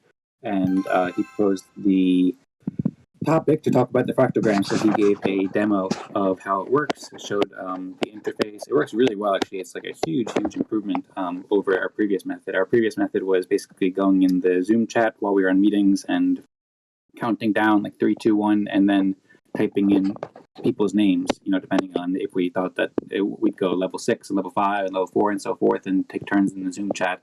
But with this app, it's really like a huge UX improvement, and it makes it much more intuitive for people who are new to the process. Basically, I'll share some links where you can watch the video and also see the blog, but it makes it so that people, like one person can basically be the admin or the administrator of it and easily start up a group that has pre-created poll options in Telegram, and then the admin can just go through each poll option. So there's a poll option for like consensus on level 6, and then they click that, and then it creates a poll. And well, first actually there's a thing where people enter their EOS account. So the first thing that the admin would do is they do a prompt where it says, please reply to this message with your EOS account. And then when you reply there, then there's some fancy and nice coding going on in the background. So it saves the EOS account. And then you do level 6, who's level 6, and makes a poll. It has all the people who are in the room and reply with their EOS account on there. And then Telegram's poll functionality works quite well. So people can choose, you know, this person or that person. And then you can see, according to the Telegram poll, if there's consensus 4 to 6, or if you need more to reach consensus, you can see who voted for who. And then you can repeat that process for level 6, 5, 4, 3, 2, 1. And then also for the delegate too, because in each breakout room, we also elect a delegate who serves on the council for 4 weeks. So it has all that functionality built in. And then at the end, after that's done with each one of those polls, then there is an action that generates the consensus results. And it takes the information that people entered with the EOS account name in the beginning, and then it takes all the poll results as well as how many votes people got if they got the 4 to 6 consensus. And then it has a button that says click here to go to the web app. And there's the web app that Vlad has been building for a while. He's also been building with Lunar and Matthias from the ZEOS team, building a second version. But we have a version right now that basically submits the results onto the EOS blockchain of the consensus 1 through 6 and also of the delegate. And so basically you hit that one button in the Telegram app, and then it automatically fills in all of the results with the EOS account names for level 1 through 6, as well as the delegate, into the web app. So all you need to do is just sign in with your EOS account and then hit sign transaction. You don't have to type in people's names or do anything confusing. So it makes it way, way more intuitive. It's also got a fun name too, Fractalgram. And for people who are new, there's been several new people joining over the past few weeks who I think it makes a lot more sense to them because it's much more structured and organized. So I've also been working with Tadas on figuring out how to brand it and promote it in the best way possible. So yeah, it's really cool. I invite everybody to come try it out at the Eden Fractal meetings. We just had our 37th one today, and it was a great meeting. There was about 18 people. We had 3 breakout rooms, and we're it's been going really well. People have been cooperating well, and Fractalgram has certainly been helping that a lot. I'll share the link to the blog post, as well as I've been curating show notes as well on edenfractal.com/videos. So anybody can go check out edenfractal.com/videos and see show notes for the past 10 meetings or so. Since meeting 28, that's when we started doing the show notes. So there's a very high level description. Been working on making some nice art and some nice videos to show the full video. And then there's timestamps there as well, so people can navigate. And then there's also, I've been doing some highlights of different big stories that have been happening. So Fractalgram's been one of those. So maybe I'll share the links to the show notes for week 35 or 36 rather, when Tadas introduced he gave a presentation. He talked about like maybe 5-10 minutes, and then there's about 20-30 minutes of community questions where you can learn more. And then I'll share the most recent show note where we discuss a bit more, and there's also some links to the article and other places where you can learn more. And yeah, I encourage everybody to join, and I'm happy to answer any questions about Fractalgram. And huge thanks to Das for creating it. It's really cool and exciting. And once again, thanks a lot, Andrew, for bringing this up. I appreciate you watching and sharing with everybody. Sure. Thank you for sharing. Yeah, I also want to highlight you don't even have to have an EOS account or be a member of Eden to join the Eden Fractal. I mentioned I watched one of the recent meetings, and looks like you had someone join who was not part of the blockchain space, not part of the EOS space, not part of the Eden space, just interested in the process. And free money. So that's always a good time. Yeah, that's correct. There's a few people actually who have joined who haven't had EOS accounts and have gotten their first EOS accounts after joining the Eden Fractal meeting. There's actually another new person today named Noam who didn't have an EOS account, so we set him up with an EOS account. And just like you said, you don't have to be a member of Eden on EOS. Anybody can join, and you don't need to have an EOS account. I mean, it's helpful to have the EOS account so we can enter in the consensus results on chain, but we can, when people join, we can set them up with an EOS account pretty easily, either by directing them to EOS support or setting up for them directly and then giving them the keys afterwards. And yeah, there's also, I think you might have seen Rosemary, who joined, and she didn't know anything about EOS. She joined for the first time 3 weeks ago. She was invited by Douglas Butner, who's an Eden member and also very active in the Wax community. So I think she was just looking around for cool communities that they're doing something online, and she happened to join the Eden Fractal after Douglas shared it with her, and then she joined, and she didn't know what EOS was, but we got her kind of up to speed a little bit, and she's come to the past 3 meetings now. So it's a great way to onboard people and introduce them to EOS. She seems very excited. We've actually been meeting a few times throughout the weeks to kind of fill her in with some of the background about how EOS works and what is Eden and what is the history and all these different things. So yeah, if anybody has any friends who you'd like to introduce them into EOS, it'd be nice for them to have some friendly faces around, people around them, then join the Eden Fractal can be a great way to do that. And then also just on the note too, there's also a couple other fractals too. So Jorge Ramos hosts the Spanish-speaking fractal, which is also, he's been doing that for like 25 weeks now, and a bunch of great community members there. So Spanish-speaking members can go there, and Eric Westrick is hosting Art Fractal as well. So different ways that people can interact with this kind of processes, and both of those are kind of in the process of integrating the EOS tools, I think. But yeah, I encourage everybody to join, and it's great for new people as well. Thank you. Thanks, Dan. That's great. Thanks for sharing. You're very welcome. And I'll share the links in the chat now. Excellent. Anyone else have any thoughts? Open the floor.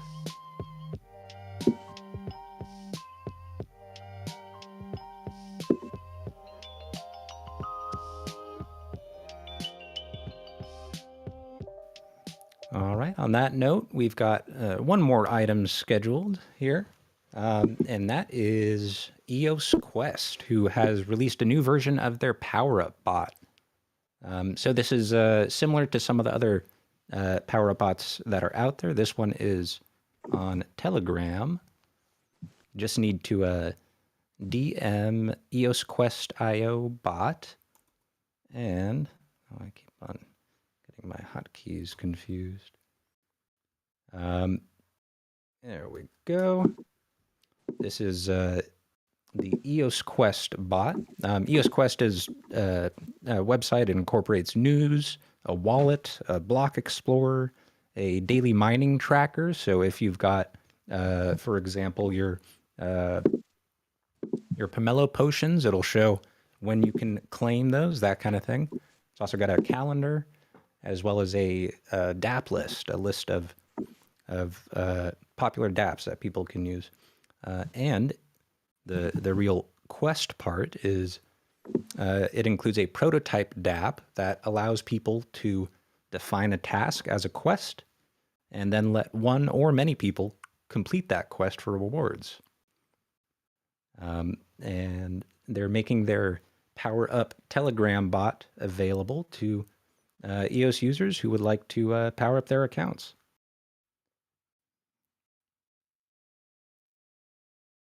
I'm not sure if anyone has used EOS Quest. It appears to be primarily an Asia-centered place. Let's see.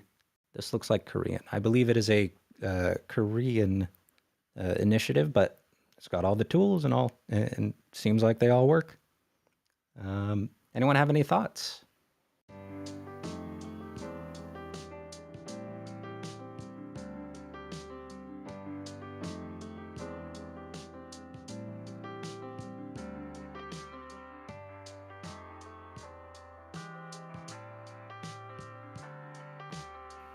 All right, well, that'll do it for all of our topics today. At this point, I will open up the floor to anyone who's part of the EOS community, wants to say hi or wants to share what they've been working on or anything like that.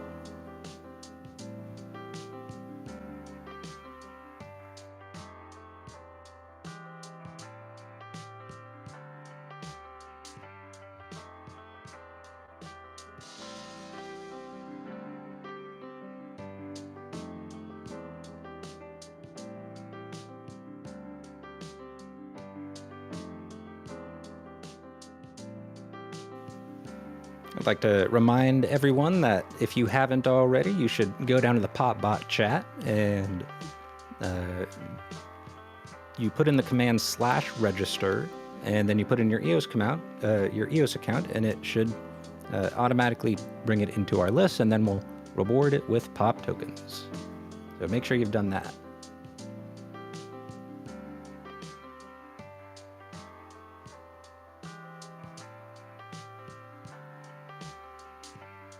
I would like to thank you, Andrew, for being the host today. I think you did an amazing job. Great stuff leading to all the topics. I know I gave you a whole bunch of things to talk about. It was another busy week in the EOS ecosystem. And yeah, kudos to you. Great job. And thanks everybody for joining. I appreciate that. Thank you. Yeah, it's big shoes to fill, but yeah, hopefully I did the community a service as opposed to a disservice. Fingers crossed on that one. For sure, Drew, you did a great job. I appreciate it. That's not an easy job, and you did a great job today. I want to add that I think it would be awesome if the hosting job kind of rotated into different viewpoints from the point of view of the community. Like, for example, I know at least two great hosts in Dan Singjoy and Joshua Seymour, who maybe they could share one day and they could set their own agenda and kind of do their own thing, and we can kind of hear from another point of view, or there's of course there'll be crossover, but at least kind of a different perspective. I think that would be fantastic. We kind of mix it up a little bit. I also would like to respond to Lovejoy. He read a poem. I think it had to do with an NFT. I'm not sure. But what I'd like to do is I'd like to read a poem, if I may. And it harkens back to a part of EOS history, a time when EOS was searching for a constitution, and there was block producers expressing themselves and trying to put together a constitution, and that's when I wrote it. Well, I wrote it based on the words of Dan Larimer and Brendan Bloomer that was posted on the EOSIO YouTube channel that originally started, I believe, as a Block 1 channel. And it expressed what I think is important about the history, because we are a community and we do have a history. What I think it's important about the history is it represents a series that appeared on YouTube where they sat down and they expressed the values and the value proposition of EOS. It was like maybe, I think, 7 or 8 different well-produced videos. And from those videos, I created this poem. From that video, I created this poem. Now, I added a few words myself, for sure, but most of the words are theirs. I just kind of arranged it in a more poetic form, and I'll read it now. It's called Reasonings. When the governed yearn for uncensored free speech, for resistance to corruption and interference, for many sources of truth in perfect accordance, for solutions to protect life, liberty, and property, for a peaceful society without the need for violence, the people resolve to decentralize everything, to create an irreversible public record, to recouple the unit of value with its creator, to open the source of our creative endeavors to the world, to use technology to achieve what governments cannot, to allow the individual the oversight of security, efficiency, accountability, and transparency, to re-engineer business models, to reimagine how we live our lives, to align incentives and balance information asymmetries, to build trust without intermediaries, to create a community focused on the common good, to dawn the next revolution of human assembly for a freer, and more prosperous society. Thank you. I'll post the links to it in chat. I appreciate very much allowing me to do that. Thank you. Absolutely. Thank you for sharing. That's great. Very inspiring, too.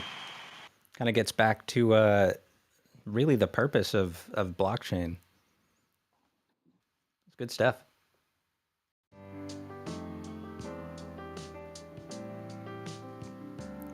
All right. Well, we are past the hour now, and I am all out of topics. So I'll open up the floor again if anyone else would like to share.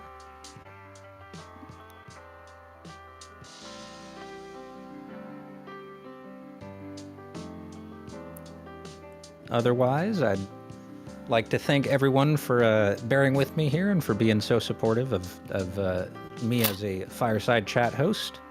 And I would also like to thank basically the whole community for joining us today, and for, I guess in particular, Zack, thank you for sharing so much. Got my back. Very cool. I just need to find the right song for our outro here. All right, I got it all queued up. But first, I'm pretty sure we need to get started with or maybe finish up, not quite get started, with a little Go EOS. So I will count down from... I'll count down from 3, and everyone say Go EOS. 3, 2, 1. Go EOS.